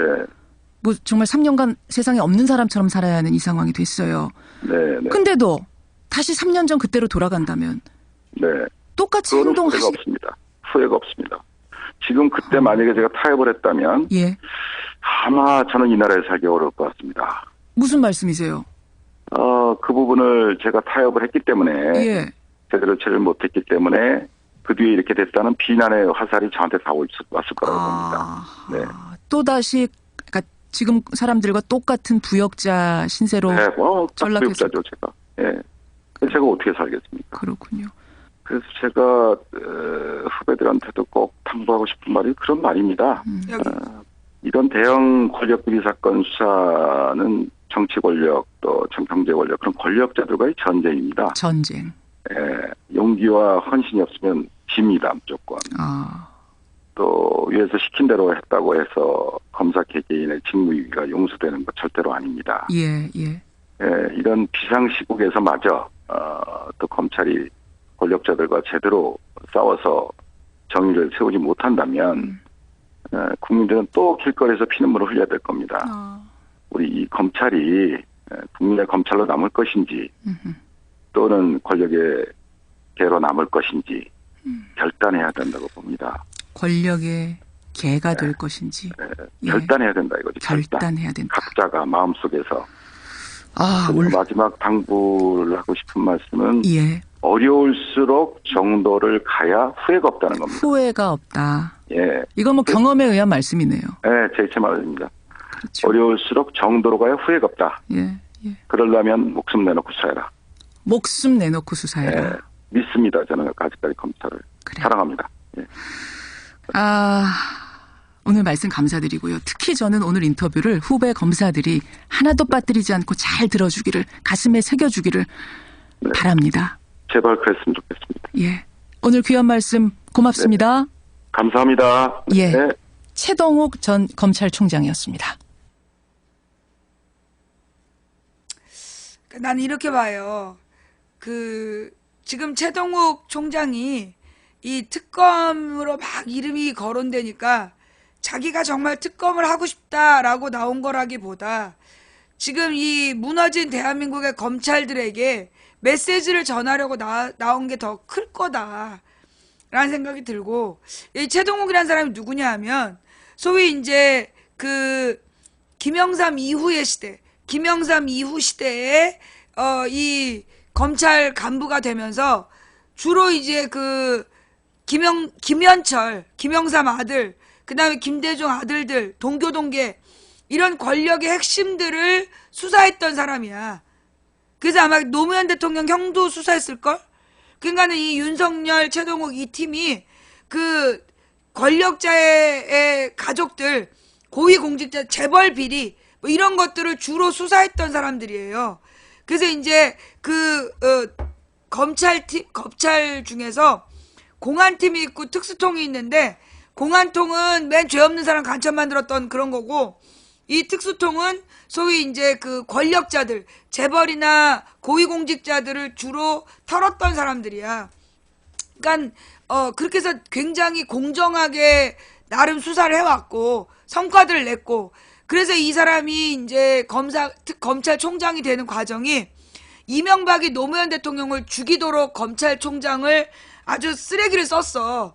그 쓰레기 때문에 검찰들이 완전히 나중에 검난이 일어나. 그래가지고 막 이명박 말기에 검찰총장이 없이 대선을 치렀어야 됐어.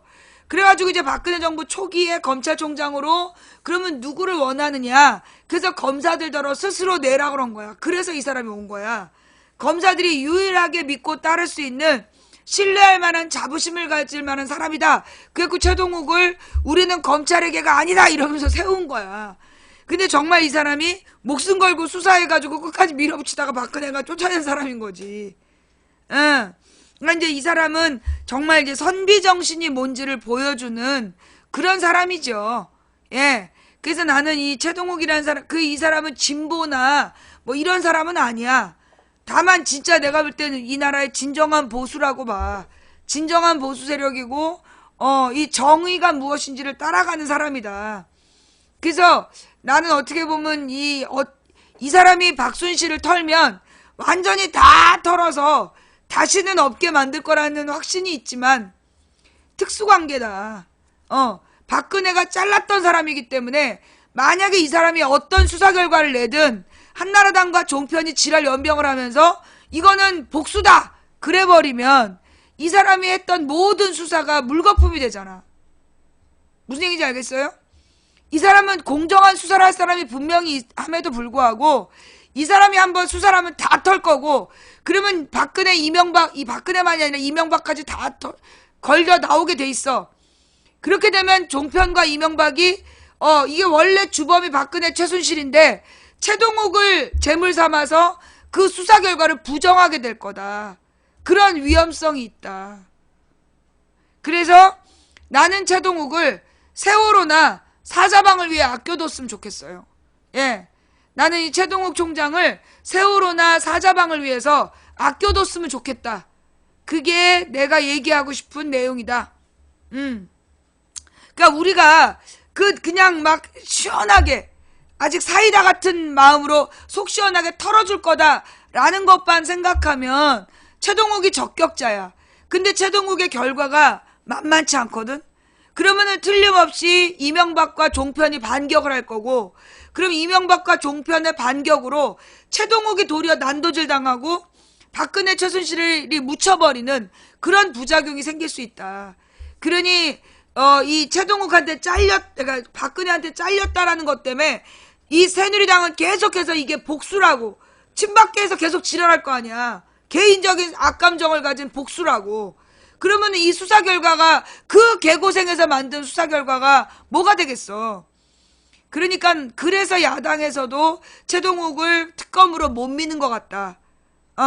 내가 어제 그 얘기를 할까 말까 하다가 혹시 야당이 최동욱을 특검으로 밀까봐 내가 이 얘기를 어제 못한 거야. 근데 이제 오늘 안 한다는 얘기가 나왔으니까 그 안 하는 게 맞는 것 같다 라는 얘기를 내가 지금 한 거예요. 내가 어제 최동욱 총장에 대해서 살짝 걱정스럽다는 얘기 했잖아. 그게 그 얘기야. 아무리 공정한 수사를 해도 새누리당이 흠집낼 거다. 종편이 계속 떠들어대면 사람들이 모두 이 수사 결과를 우습게 알게 될 거다. 그러니 차라리 최동욱 총장을 세월호 특검으로 최동욱 총장에게 세월호 특검을 맡긴다면 전부 다 털어주지 않겠나. 라는 게 나의 생각이고, 그러면 이제 오늘 우리 친구들이 기다렸던, 우리 시청자들이 기다린 누구야? 차은택과 아프리카 TV의 관계! 두둥. 아니 뭐 오늘 엄청 몰려올 것 같더니 왜 안 와? 얘들아, 내가 차은택과 아프리카 이야기 해줄게. 왜 아침에 내내 떠들더니 왜 다들 조용해? 자, 이게 어디 뜬 거냐면 아프리카 파트너 BJ 게시판에 떴어요. 왜냐하면 우리 파트너 BJ들은 아프리카하고 특수 계약을 맺었기 때문에 서로 아프리카에 우리들이 해를 끼치지 않고 아프리카도 우리들에게 해를 끼치면 안 돼. 그래서 서로 그 정보를 교류하고 뭔가 이제 내가 문제 제기를 했어요. 지금 차은택과 아프리카가 연관되어 있다는 얘기가 있다. 어떻게 된 거냐? 거기에 대한 공식적인 입장을 밝혀달라. 그래가지고 아프리카 TV에서 올린 공식 보도자료예요. 예. 아프리카 TV 차은택 이권 개입 사실 무근. 음산협 보상금 미지급 주장에 대해 무고죄로 고발한 상태. 차은택 씨가 운영한 회사와 이름이 유사하다는 이유로 오해. 아프리카 TV가 한국 음반산업협회와의 음원 사용 보상금 계약에 차은택 씨가 개입했다는 보도가 사실 무근이라고 17일 밝혔다. 해당 보도의 핵심은 아프리카 TV가 음산협에 줘야 될 미납금 33억 원이 있는데 차은택 씨의 요청으로 청와대가 문체부 아프리카 TV를 방송으로 유권 해석하라고 지시했으며 그 결과 아프리카 TV가 미납금 2억 5천만 원만 내면 된다로 정리할 수 있다. 아울러 청와대의 지시를 받은 문체부가 음산협을 압박하기 위해 서희덕 회장 당선을 승인하지 않았다라고 안민석이가 발표를 했어요. 근데 이게 사실이 아니다. 이는 명백히 사실이 아니다. 우선 미납금 33억은 음산협의 일방적 주장이다. 아프리카 TV는 2009년 음산협과 음원사연 보상금 계약을 체결했고 14년부터 16년까지 연장 계약했다. 음산협은 이 계약에 문제가 있다며 15년 11월 아프리카 TV에 민사소송을 제기했다. 아프리카 TV는 계약에 하자가 없기 때문에 2억 5천만 원도 낼 책임이 없다는 입장이다. 마치 당연히 내야 될 돈이 있는데 아프리카 TV가 방송으로 규정되면서 수십억 원을 덜 낸다는 보도 내용은 음산협의 일방적인 주장이며 소송 중인 사건에 부당한 영향을 주는 부적절한 언론 플레이로 보인다. 차 씨의 요청으로 아프리카 TV를 방송으로 유권 해석했다는 주장은 이미 문체부가 사실이 아니라고 해명했다. 문체부는 2013년 5월 음산협에서 먼저 방송물 실시간 웹캐스팅 서비스에 대한 유권 해석을 요청해 와서, 즉 차은택이 요청한 게 아니라 음산협에서 그 유권 해석을 요청해서 방송에 해당한다고 문체부에서 회신했던 거다. 저작권법상 아프리카 TV를 방송으로 보는 편이 타당하다는 해석은 문체부가 일방적으로 전달한 게 아니라 음산협의 요청으로 이루어졌다는 말이다. 또한 이러한 해석은 아프리카 TV 이용자들의 이용 목적이 지상파 방송 시청자의 경우와 마찬가지로 음원 청취가 아니라는 합리적인 해석에 따른 것이다.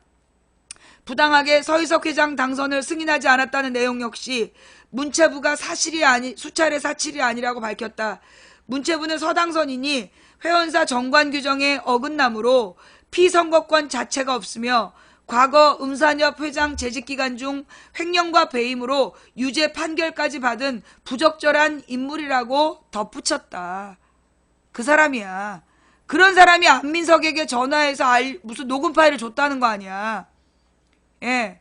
아프리카 TV는 차 씨가 운영하는 아프리카 픽처스라는 회사 이름과 유사하다는 이유만으로 일부 매체들의 취재가 이루어졌지만 모두 사실이 아닌 것으로 드러났다며 음산협은 부당한 의혹 제기를 중단하고 현재 진행 중인 민사소송에서 시비를 가릴 것을 바란다고 당부했다.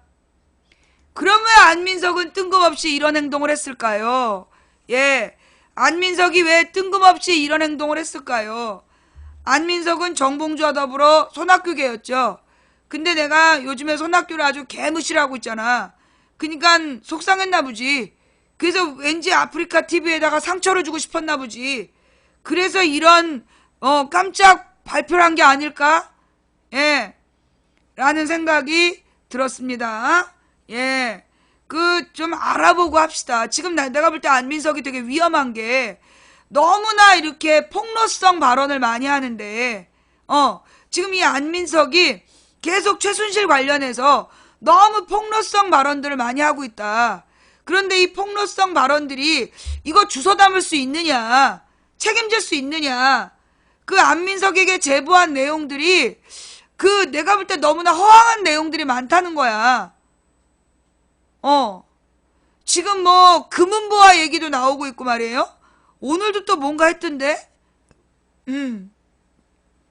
이게 조금 그 안민석이 좀 걱정이 돼. 이 안민석이라는 사람에 대해서 내가 별로 신뢰를 안 해서 그런지 몰라도 얘 조금 안 그랬으면 좋겠어.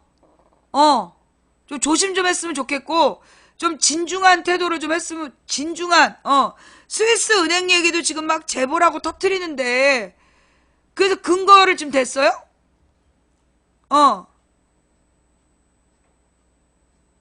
박 대통령님 하재인은 쓰지 마세요. 무슨 얘기지?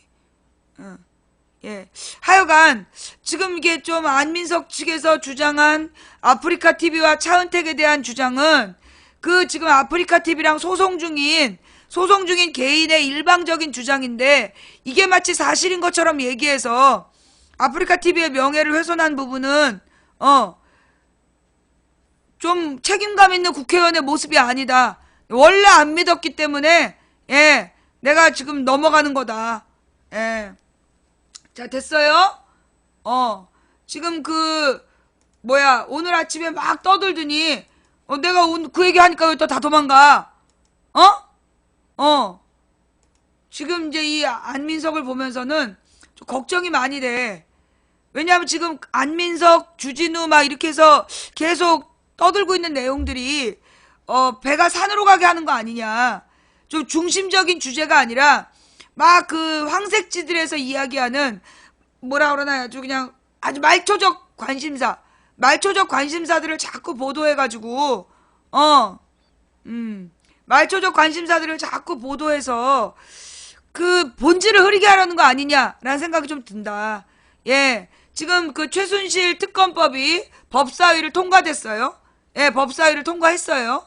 그 법사위에 통과된 이유는 뭐냐면 지금 이제 새누리당에서 뭔가 어저께 주춤주춤하면서 박근혜가 반격을 하는 분위기였어. 그러니까 내가 그랬잖아. 이건 지금 선덕여왕 드라마에서 미실이 맨 마지막에 난을 일으키는 그런 상황이다. 그래서 처음엔 미실이 막 이기잖아. 막 이기고 막 역전을 하고 그러다 결국 나중에는 독약 먹고 자살하잖아. 지금 이제 나름대로 어저께 박근혜랑 친박이랑 뭐 이렇게 막 반격을 한 거야. LCT 막 그러면서 반격을 했는데 원래 고구마 한 상자 먹을 때까지 안 움직이는 문재인이 의외로 오늘 빨리 움직인 거야. 의외로 오늘 그 LCT 문재인의 의혹을 제기한 애를 확 고소를 해버리는 바람에 전세를 다시 뒤집어 버렸어. 전세를 다시 뒤집어 버리니까 어쩔 수 없이 지금 새누리당도 뭔가 특검법을 좀 붙들고 있을까 하다가 그냥 통과시켜 버린 거야. 최순실 특검법이 원래 새누리당이랑 합의해서 법사위에 올려진 건데 법사위장인 권선동이가 왜 자꾸만 뭉갰냐 하면 혹시 박근혜가 반격을 해서 판을 뒤집을까 싶어서 기다린 거야. 근데 오늘 문재인이 이거는 내가 볼 때 문재인이 드물게 빨리 움직였어. 굉장히 문재인 캠프 측에서 속전속결로 움직여가지고 원래 이게 지금 박근혜 측에서는 주말까지 막 이렇게 시리즈로 준비했던 것 같아. 이 문재인 LCT라고 막 떠들면서 나름대로 전세를 뒤집어 보려고 했었어. 그리고 실제로 이제까지 문재인이 자기에 대해서 뭐라고 얘기를 하면 그동안 그냥 웬만하면 참았어. 완전히 골마서 터질 때까지 참는 바람에 그래서 문재인에 대해서 사람들이 도대체 뭐하는 사람이냐 이런 얘기를 많이 한 거야. 무능하고 답답하다. 그 얘기가 그래서 나왔단 말이야. 근데 오늘은 문재인이 의외로 아주 신속하게 그냥 쟤네들의 허리를 쳐버린 거야. 그래서 문재인이 그러니까 어저께 박근혜가 던진 LCD 풍선을 완전히 그냥 다 박살내버린 거야. 난 그렇게 봐. 내가 볼 때는 지금 문재인이 LCT 사건을 박근혜가 띄워서 나름대로 반격 공격을 시도했는데 문재인이 완전히 기관총으로 그냥 풍선을 다 터뜨려버린 그런 상황이다. 지금 LCT 얘기 쏙 들어갔잖아. 그죠? 그러니까 원래 이 LCT는 친박 정치인들이 문제인 거야. 지금 김무성도 우리 아니라 그랬잖아. 그러니까 친박 정치인들만 지금 남은 거야. 그러니까는 확실하게 수사해. 아무도 안 말려. 지금 김무성도 문재인도 확실하게 수사해라. 아무도 안 말린다. 근데 니네 수사 못하지 않냐. 너네 지금 너네들 뒤가 걸린 거 아니냐. 지금 상황은 그렇게 해서 LCT 문제는 그렇게 끝났고요. 그리고 난 다음에 지금 이제 안철수가 문재인이 한 건을 딱 해버렸기 때문에 이제 좀 성급하게 또 하나 발표한 거야. 대선 주자 모임을 자기가 제안했다. 대선 주자 모임을 자기가 제안했다고 황급히 발표한 이유가 문재인이 오늘 LCT 문제를 초전박살을 냈기 때문에 그래서 이제 안철수가 좀 다급해졌죠. 그러니까 이제 안철수 측에서 자기가 대선 주자 모임을 자기가 주도했다고 대선 주자들이 모인다고 공동으로 발표하면 됐는데 안철수 측에서 서둘러 발표한 이유가 뭘까? 문재인 측에서 문재인 측에서 LCT 문제를 초전에 박살내서 다시 승기를 잡는 걸 보고 초조해졌던 거 아닐까? 나는 지금 판이 그렇게 보이는데, 뭐 잘못 봤을 수도 있고, 예, 잘못 봤을 수도 있고, 내가 볼 땐 그렇다. 지금 계속 반복적으로 나오는 질문이, 왜 안철수가 이명박 아바타냐라고 묻고 있는데요. 객관적인 사실, 첫 번째, 안철수는 이명박 정부의 자문위원 출신이에요. 예. 자, 여러분, 지금 왜 안철수가 이명박 아바타예요? 자꾸 묻고 있는 사람들한테 정리해서 알려줄 내용이야. 첫째, 1번. 예.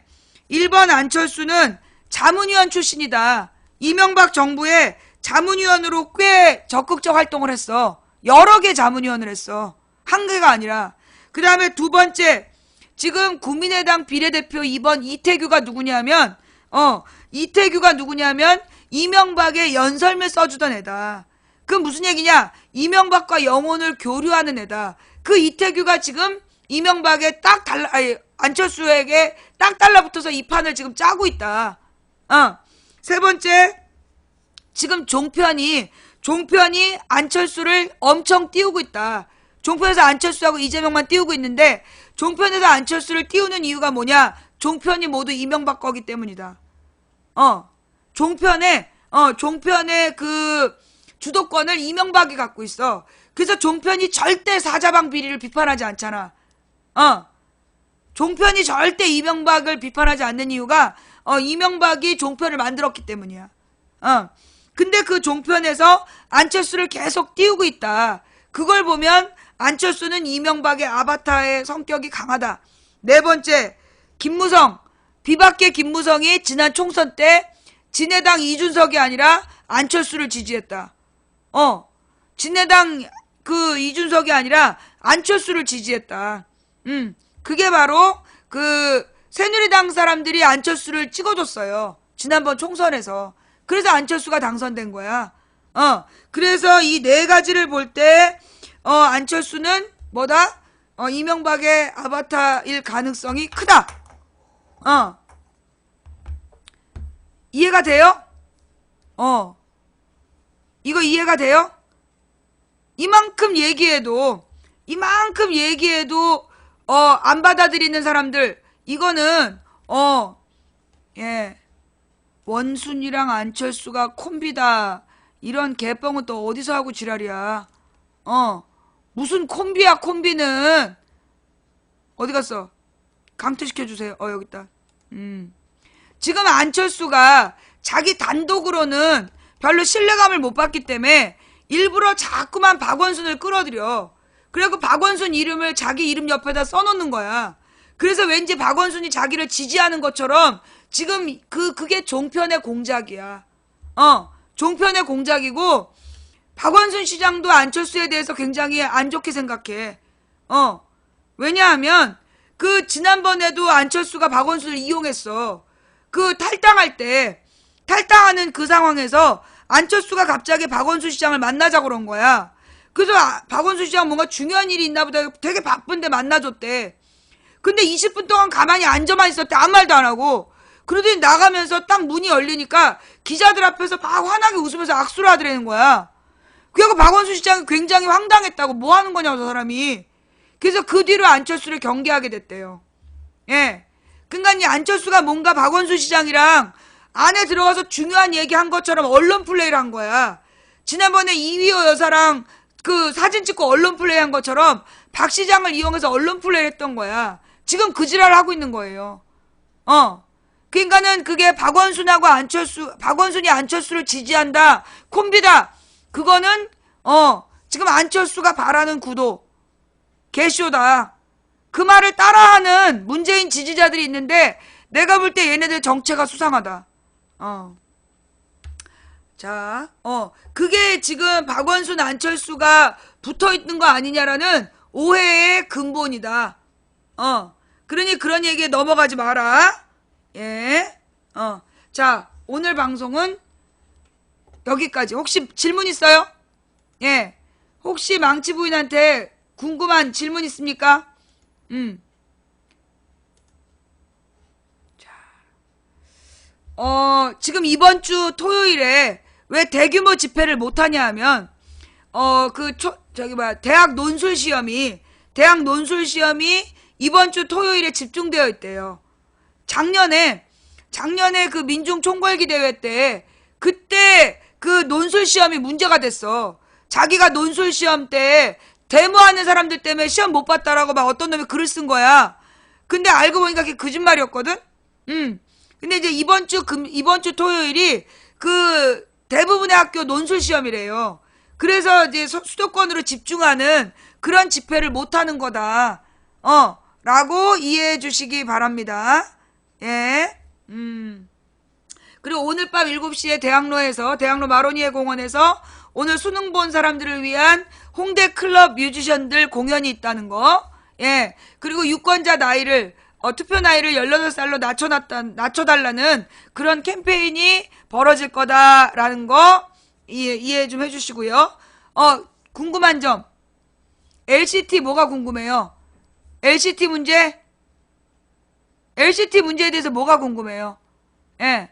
맨 앞에 얘기했지만 다시 얘기해줄게. 아까 맨 처음에 얘기해서. 예.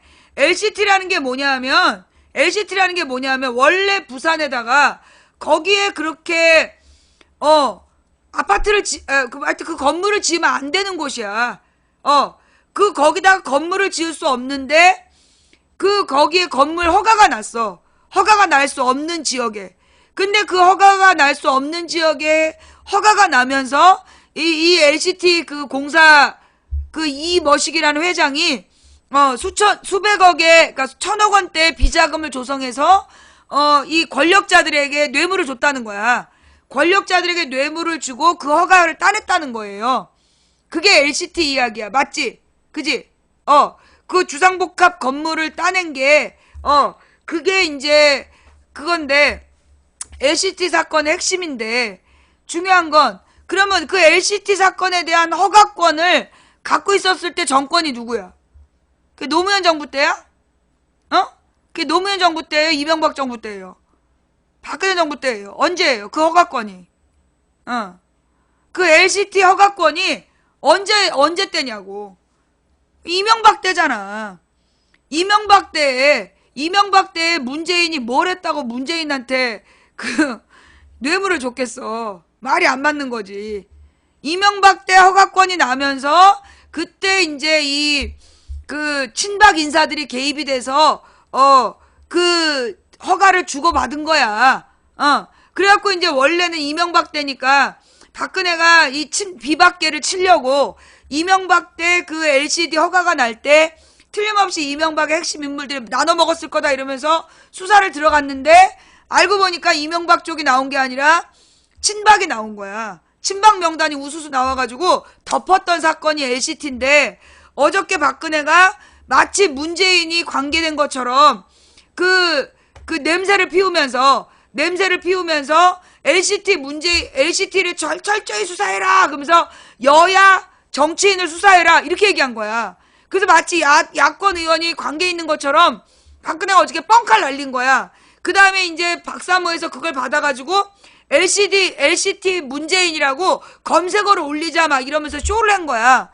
그래갖고 어젯밤부터 오늘 아침까지 LCT 문재인이 검색어 1등에 올랐는데 이 박사모에서 검색어 올린다는 얘기가 소문이 나가지고 문재인 쪽에서 아예 오늘 아침에 고소해버렸어.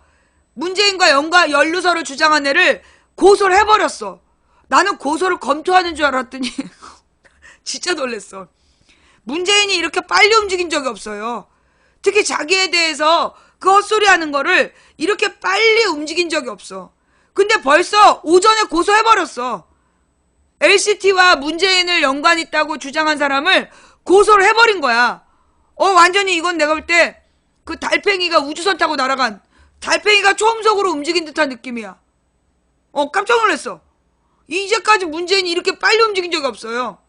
어젯밤에 터진 일을 오늘 아침에 고소장까지 써버렸어. 깜짝 놀랐어. 그래가지고 박근혜와 막 애들이 준비해갖고 LCT 야당 던질라고 그랬는데 벌써 너 고소. 그래서 끝났어. 그게 LCT 문재인 사건이고요. 그래갖고 문재인이 고소를 해버리고 그 다음에 도리어 LCT 박사모 이게 지금 검색어로 올랐던 사건이야. 예. 이해가 됐어요? 아까 궁금하다고 얘기한 사람 이해가 됐어? 나는 문재인 선수가 대통령이 되기는 어렵다고 봐요. 나는 문재인이 대통령이 되기는 어렵다고 봐. 호남 사람들이 너무 마음에 상처를 받아서 대통령이 되기 어려운 사람이라고 봐. 그러나 문재인이 그렇게 뇌물 받고 그럴 사람은 난 아니라고 봐. 문재인이 그렇게 지저분한 사람들로부터 비리를 봐주고 돈 받고 그럴 사람은 난 아니다. 물론 문재인 주변에 있는 사람들은 내가 안 믿어.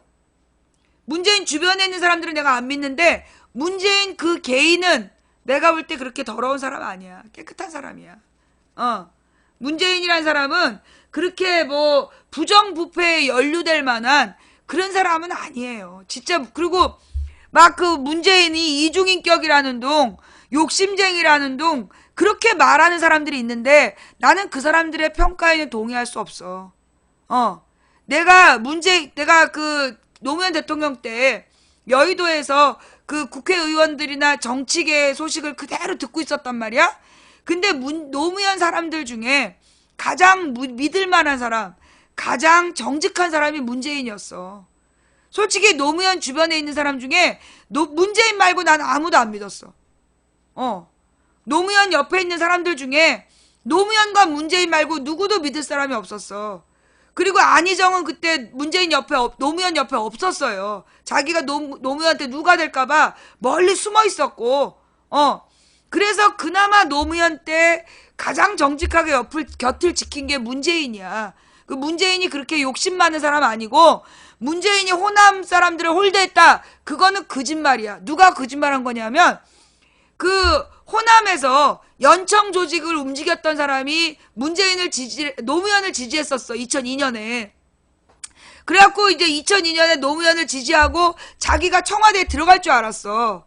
그랬는데 못 들어갔어. 왜 못 들어갔냐면 이 사람이 개인적인 비리 사건이 몇 개가 있었어. 개인적인 비리 때문에 그 문재인이 민정수석 할 때 그 사람의 개인 비리 때문에 이 사람을 만약에 그 청와대에 불러들이면 그걸로 새누리당이, 한나라당이 박살을 낼 거다. 그래서 그 사람을 안 데려간 거야. 그거에 앙심을 품고 문재인이 호남을 홀대했다고 거짓말한 거야.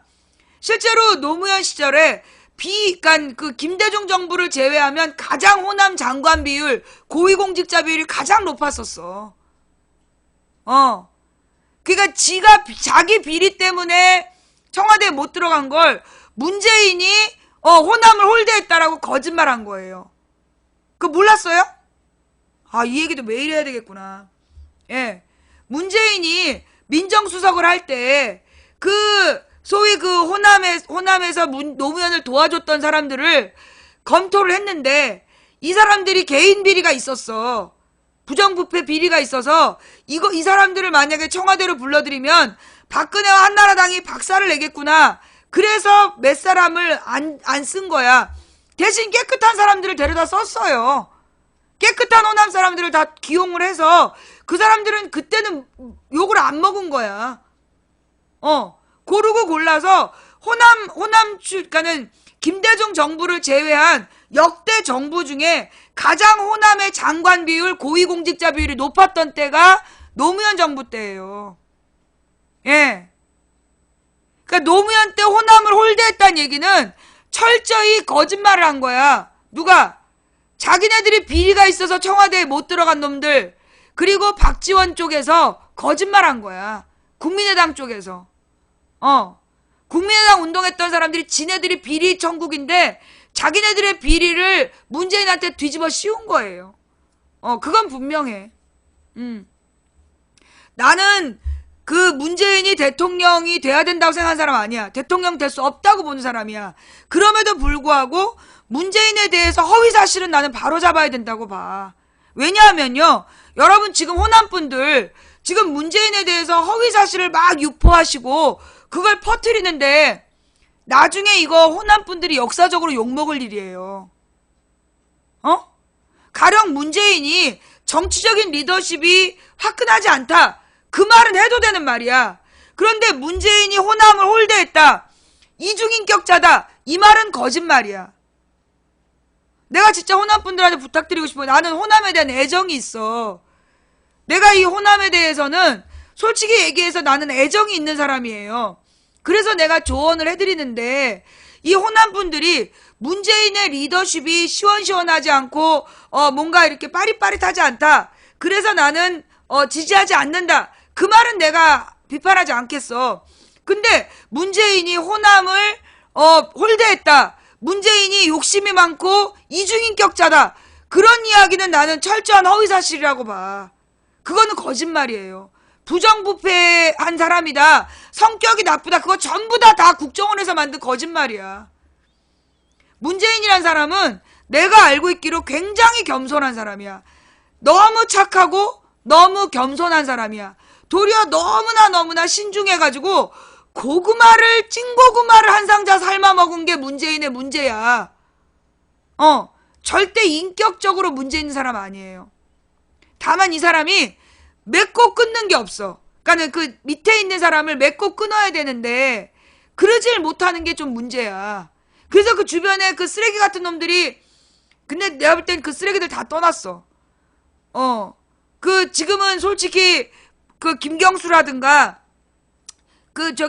문재인을 지키고 있는 부산의 독수리 오영재는 그나마 좀 덜 나쁜 애들인 것 같고, 그리고 진짜 이 문재인을 이용했던 놈들은 이재명 쪽으로 다 갈아탔어. 문재인을 이용해서 지네들 공천 받으려고 설레발 치던 애들은 지금 이재명 쪽으로 다 갈아탄 것 같고, 하여튼 문재인은 내가 볼 때 억울하게 이용당하고 지금 있는 상황이야. 그 부분이 리더답지 못하다라고 비판하면 나는 그걸 인정해. 그러니까 호남에서 그런 그 양아치 같은 놈들한테 이용이나 당한 모습, 그게 실망이다. 그거면 난 인정한다니까. 그 말은 나도 인정해. 그게 문재인의 한계다. 그러나 문재인의 인격의 문제, 문재인이 부패했다는 문제, 인격이 나쁘다, 부정부패한 사람이다. 그 다음에 호남을 홀대했다. 그건 다 거짓말이다. 그건 다 거짓말. 그 다음에 난 문재인 지지자들한테 부탁하고 싶은 게, 호남의 문재인 지지자들이 계속 얘기하는 게 뭐냐면, 문재인이 자꾸만 호남에 와서 빌어야 된다. 무릎 꿇어야 된다. 그렇게 얘기하지 마세요. 아니, 문재인이 왜 호남에 가서 무릎 꿇고 빌어야 돼? 그걸 다른 유권자들이 보면 뭐라고 생각하겠어? 문재인 저 벨도 없는 새끼 뭐하러 호남 가갖고 무릎 꿇고 비냐고. 그러고 욕해. 절대 그 호남에 있는 문재인 지지자들이 문재인더러 와서 비를 하거나 무릎 꿇으라거나 그런 얘기 하지 마세요. 지난번에 순천에서 문재인이 무릎 꿇었어. 순천의 그 후보가 무릎 꿇으라고 갑자기 무릎 꿇고 절하라고 그래가지고 문재인이 무릎 꿇었어. 그래서 됐냐고. 안 됐잖아. 그럴 필요 없다니까. 문재인이 호남에 가서 빌 만큼 빌었고 풀어줄 만큼 풀었어. 그런데 안 되는 거야. 그건 내가 작년에 대표 나가면 안 된다 그럴 때 그때 대표가 나왔기 때문에 그때 이 호남이 문재인한테 진 거야. 그러니까 호남을 전혀 모르는 사람이 당대표를 내보낸 거야. 호남은 자기가 지잖아. 그러면 절대 그 사람 안 찍어줘. 호남 사람들은 도리어, 자, 예를 들어 그 호남 사람이 많은 동네에서 내 친구가 떨어졌어. 그러면 호남 사람들은 미안해. 자기 때문에 떨어졌구나. 근데 문재인이 호남을 이겼어. 그 순간 호남은 쟤는 적이야. 절대 용납 못할 적이 되는 거야. 그 호남에 대한 정서를 너무 모르고 당대표를 내보낸 거야. 이 썩을 놈들이. 지네들 공천 받으려고. 오로지 지네 공천만 생각하고 제일 잘 나가는 대선 후보를 완전히 써먹고 버린 거야. 이 나쁜 새끼들이. 그거 단순한 거 아니에요. 단순한 거 아니야. 지금 경상도에서 문재인은 전라도 새끼라고 싫어하잖아. 그거보단 낫지. 지금 경상도에서 박근혜 지지자들이 문재인은 전라도 새끼다. 그러면서 욕하잖아. 그런 말도 안 되는 얘기에 비하면 이 호남이 훨씬 더 상식적이지. 나는 진짜 그 문재인이 전라도 새끼라고 욕하는 그 박근혜 지지자들을 보면 정말 상식이라는 게 뭔지 있나 그런 생각이 든다니까. 예. 그래서요, 예, 그 문재인이 전라도 사람이다라고 욕하는 그런 사람에 비해서는 호남이 그 당대표 경선 때문에 마음이 돌아선 거는 나 합리적이라고 봐. 그건 누구나 마찬가지야. 여러분, 왜 민주당 안에 비노가 생긴지 알아? 왜 반문이 생긴지 알아? 이게 경선 때마다 문재인을 팔아가지고 문재인을 팔아서 가령 박홍근 같은 사람을, 박홍근이 옛날에 문재인 홍보위원장이었어. 대변인이었나 홍보위원장이었나 그랬단 말이야. 그리고 박 시장 때도 홍보위원장을 했어. 그런데 그 서울시당 경선할 때 너무 무능한 여자를 밀면서 저 박홍근이는 박 시장 사람이다. 그러면서 문재인 지지자를 밀어. 그 여자 문재인 사람 아니야. 지금 서울시당 위원장 된 여자가 문재인 사람이 아니라니까. 손학규계에 가까운 여자야. 그런데 그 여자를 시당으로 밀면서 박홍근은 박 시장 사람이다.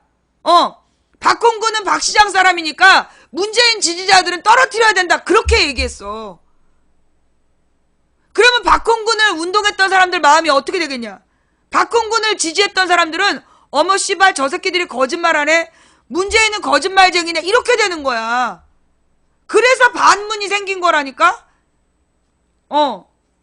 그래서 반문이 생긴 거야.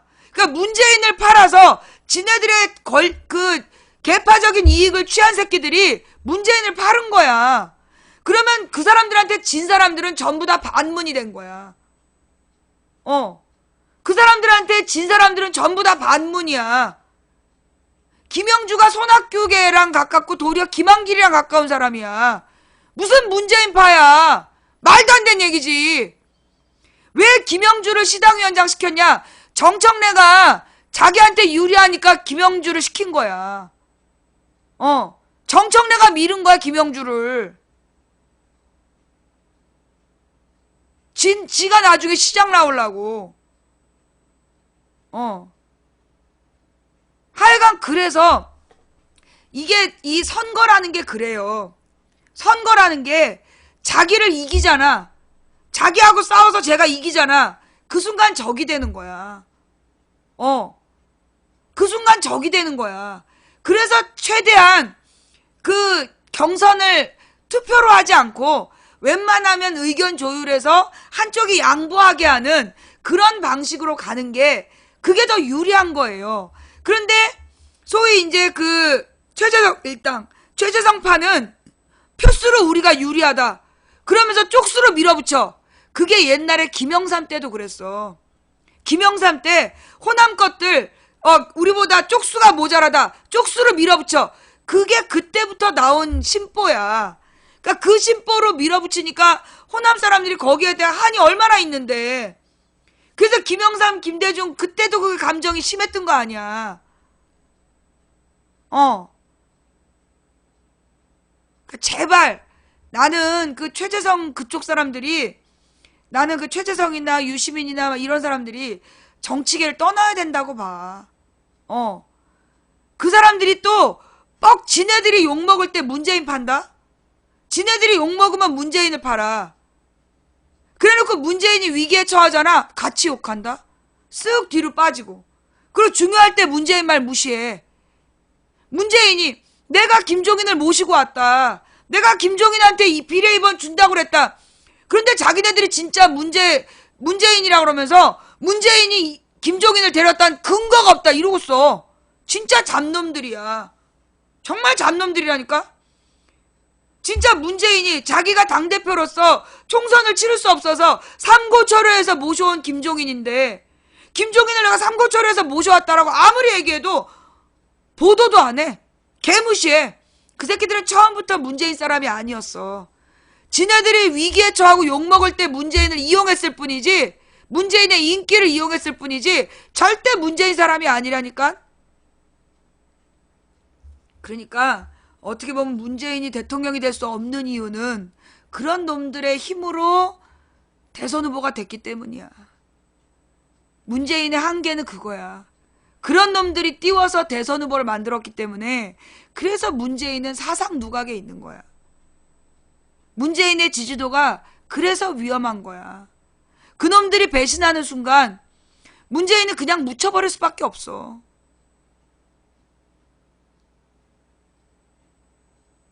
나는 정말 문재인이 너무 아까워. 내가요, 사실 지금 어떤 생각이 드냐 하면 너무 후회가 돼. 작년 봄에 내가 문재인 집 앞에라도 찾아갈 걸. 작년 1월 달에 문재인 집 앞에라도 찾아가서 당신은 정말 제일 중요한 대선 후보니까 절대 당대표 나오면 안 된다. 호남을 이겨서 당대표가 되는 순간 당신은 대선 후보 안 된다. 당신이 지면 야권 전체가 흔들린다. 그러니까 당대표 나가면 안 된다라고 내가 집 앞에 가서라도 매달려 볼걸.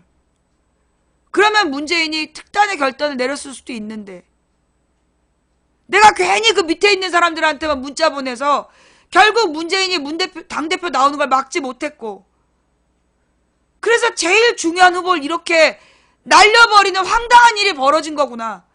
시간을 되돌리고 싶어 진짜. 내가 작년 1월 달에 그 새끼들이 나한테 뭐라 했냐면 김근태 계라서 이인영을 돕기 위해서 정파적인 이익을 앞세운대.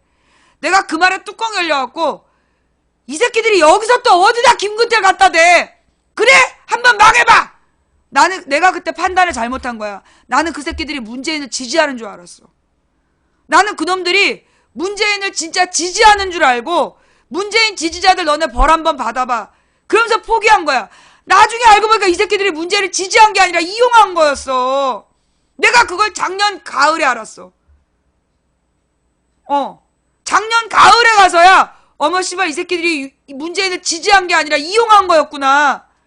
그래서 문재인을 이용해서 지네들 공천만 받고 버릴 생각이었구나. 그걸 내가 작년 가을에 알은 거야. 내가 그때 만약에 그 새끼들이 문재인을 이용하는 거라면 그때 정파적 이익이 어쩌고 저쩌고 그래도 내가 끝까지 포기하지 말고 문재인하고 내가 단판을 지었어야 됐다.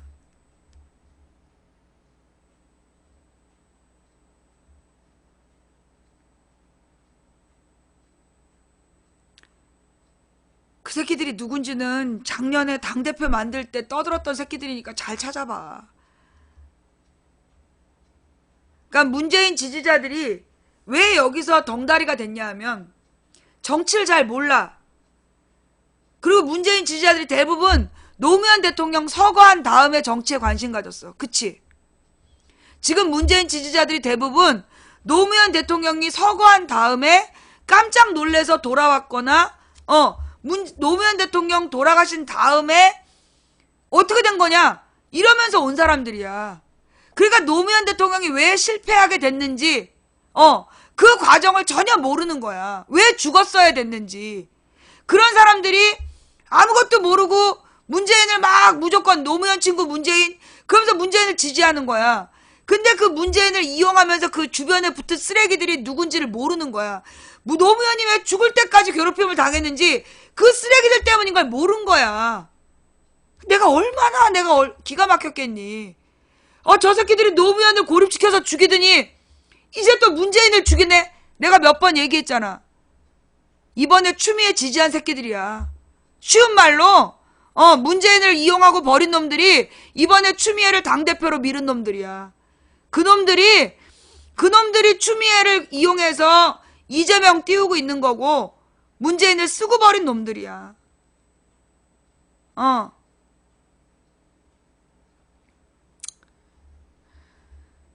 지금도 봐봐. 추미애가 저 개지랄하고 있는데 한마디 비판을 안 하잖아.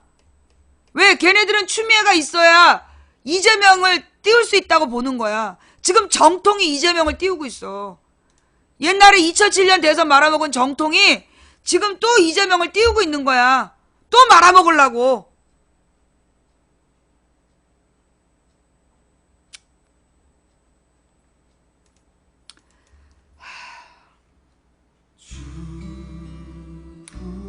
여러분은 차라리 모르셨죠. 여러분은 모르셨잖아. 나는 그걸 다 봤어. 지난 12년 동안 그 모든 일이 벌어지는 걸 다 봤다니까.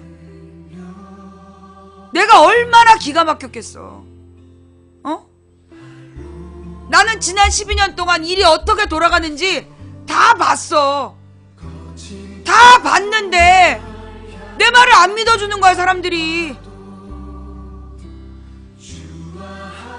그러면 안 된다고 내가 목이 터져라 외치고 후두 결절이 되면서 내가 진짜 피토하면서 내가 목에서 피가래를 뱉으면서 내가 그러면 안 된다라고 그렇게 매달리는데 내 말을 안 듣더라고. 내가 얼마나 기가 막혔겠어. 그래서 내가 지금 한의학적으로 심장이 타버렸다는 거야. 노심초사해갖고 심장이 다 타버렸대. 번번이 오는 기회를 아무것도 모르면서 덩다리들이 말아먹는 걸 보면서 내 심장이 얼마나 타버렸겠냐. 정말 죽고 싶었어. 너무 괴로워서 죽고 싶었어. 근데 내가 감옥을 간 거야. 감옥을 가면서 내가 다 내려놨어. 그래, 하나님께서 그러시더라고. 네 말 듣고 내 말 들었으면 2000년 전에 예수가 못 바뀌었겠냐. 하나님, 내가 왜 사실을 말했다고 전과자가 돼야 돼요? 그러면서 막 소리 질렀더니 예수도 진실을 말해서 사형수였어. 예수의 12제자가 다 진실을 말해서 사형수였어. 진실을 말하면 사형당하는 세상. 목숨을 걸고 진실을 말하는 게 내 사명이구나. 그래서 다 받아들였어요. 예. 이제는 포기 안 해요. 여러분이 듣든가 말든가야. 듣거나 말든가, 듣던가 말던가 여러분의 선택입니다. 예. 이기던가 지든가 여러분의 선택이에요. 정권 교체를 이룰 수 있는 길을 난 얘기했어. 근데 그 말을 따를 건지 거부할 건지는 여러분의 선택입니다. 저는 근데 끝까지 한번 해보려고요. 그래, 다들 내 말을 무시해서 나는 또 질 수 있다. 또 실패할 수 있다. 그래도 나는 끝까지 한번 싸워볼 거다. 된다고 믿든 안 된다고 믿든, 이긴다고 믿든 진다고 믿든 당신의 믿음대로 된다고 했다. 나는 이길 거라고 믿으면서 가겠다. 어차피 내가 가는 길은 갈만한 길이라서 가는 게 아니라 가야 할 길이라서 가는 거니까. 길이 보이지 않으면 길을 만들면서 가고, 빛이 보이지 않으면 내 몸을 불태워서 빛이 되면 되는 거니까. 누군가 포기해서 오늘 우리의 절망이 싹 텄다면, 내가 다시는 포기하지 않으면 어쩌면 내일은 희망의 역사를 쓸 수 있을 거니까. 그래서 누군가 나와 뜻을 같이 하는 사람이 100인이 모이고 만인이 모이면 어쩌면 우리가 이길 수도 있는 거니까. 중지 동천이라고 우리가 모여 뜻을 모으면 하늘을 움직일 수 있다고 했으니까. 인간의 가치는 그가 품고 있는 희망의 질량에 비례하니까. 이기기 어려운 싸움에서 지지 않는 단 하나의 방법은 싸움을 포기하지 않는 거니까. 그래서 저는 오늘도 이 길을 갑니다. 여러분 마음에 안 드는 이야기였다면 죄송합니다. 저는 여러분이 듣고 싶은 이야기를 하는 사람이 아니라 제가 해야 될 이야기를 하는 사람입니다. 그게 저의 사명입니다. 오늘 함께 해주신 모든 분들께 감사드립니다. 업 눌러주시고 꿀잼 해주시고 아프리카 대상 투표해주신 분들께도 감사드리고, 이 방송 녹음 녹화 떠서 유튜브와 팟캐스트에 뿌려주시는 분들께도 감사를 드립니다. 매니저님들 수고하셨습니다. 그리고 후원해주신 분들 한 분 한 분 이름 불러드리지 못해서 죄송합니다. 이름 안 불러줘서 후원 안 할래? 안 하셔도 됩니다. 그럼에도 불구하고 후원해주신 분들 덕분에 오늘도 당당하게 소송비를 마련하면서 방송을 했습니다.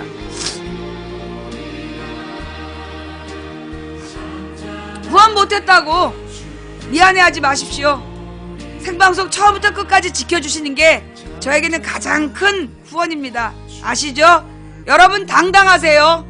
예, 저한테 자꾸만 후원 계좌 알려달라고 하지 마세요. 저는 남편이 시의원이기 때문에 그 계좌로 돈 받으면 큰일 나는 사람이에요. 예, 제가 후원을 돈으로 계좌로 못 받으니까 양해를 부탁드리고요. 예, 자, 오늘도 가는 망치부인, 오늘 방송 여기까지 할게요. 다음 방송은 내일 낮 2시. 다음 방송은 내일 낮 2시 할게요. 고맙습니다. 지금까지 도봉구 창동 사는 불량주부 망치부인이 보내드린 생방송 시사수다방이었습니다.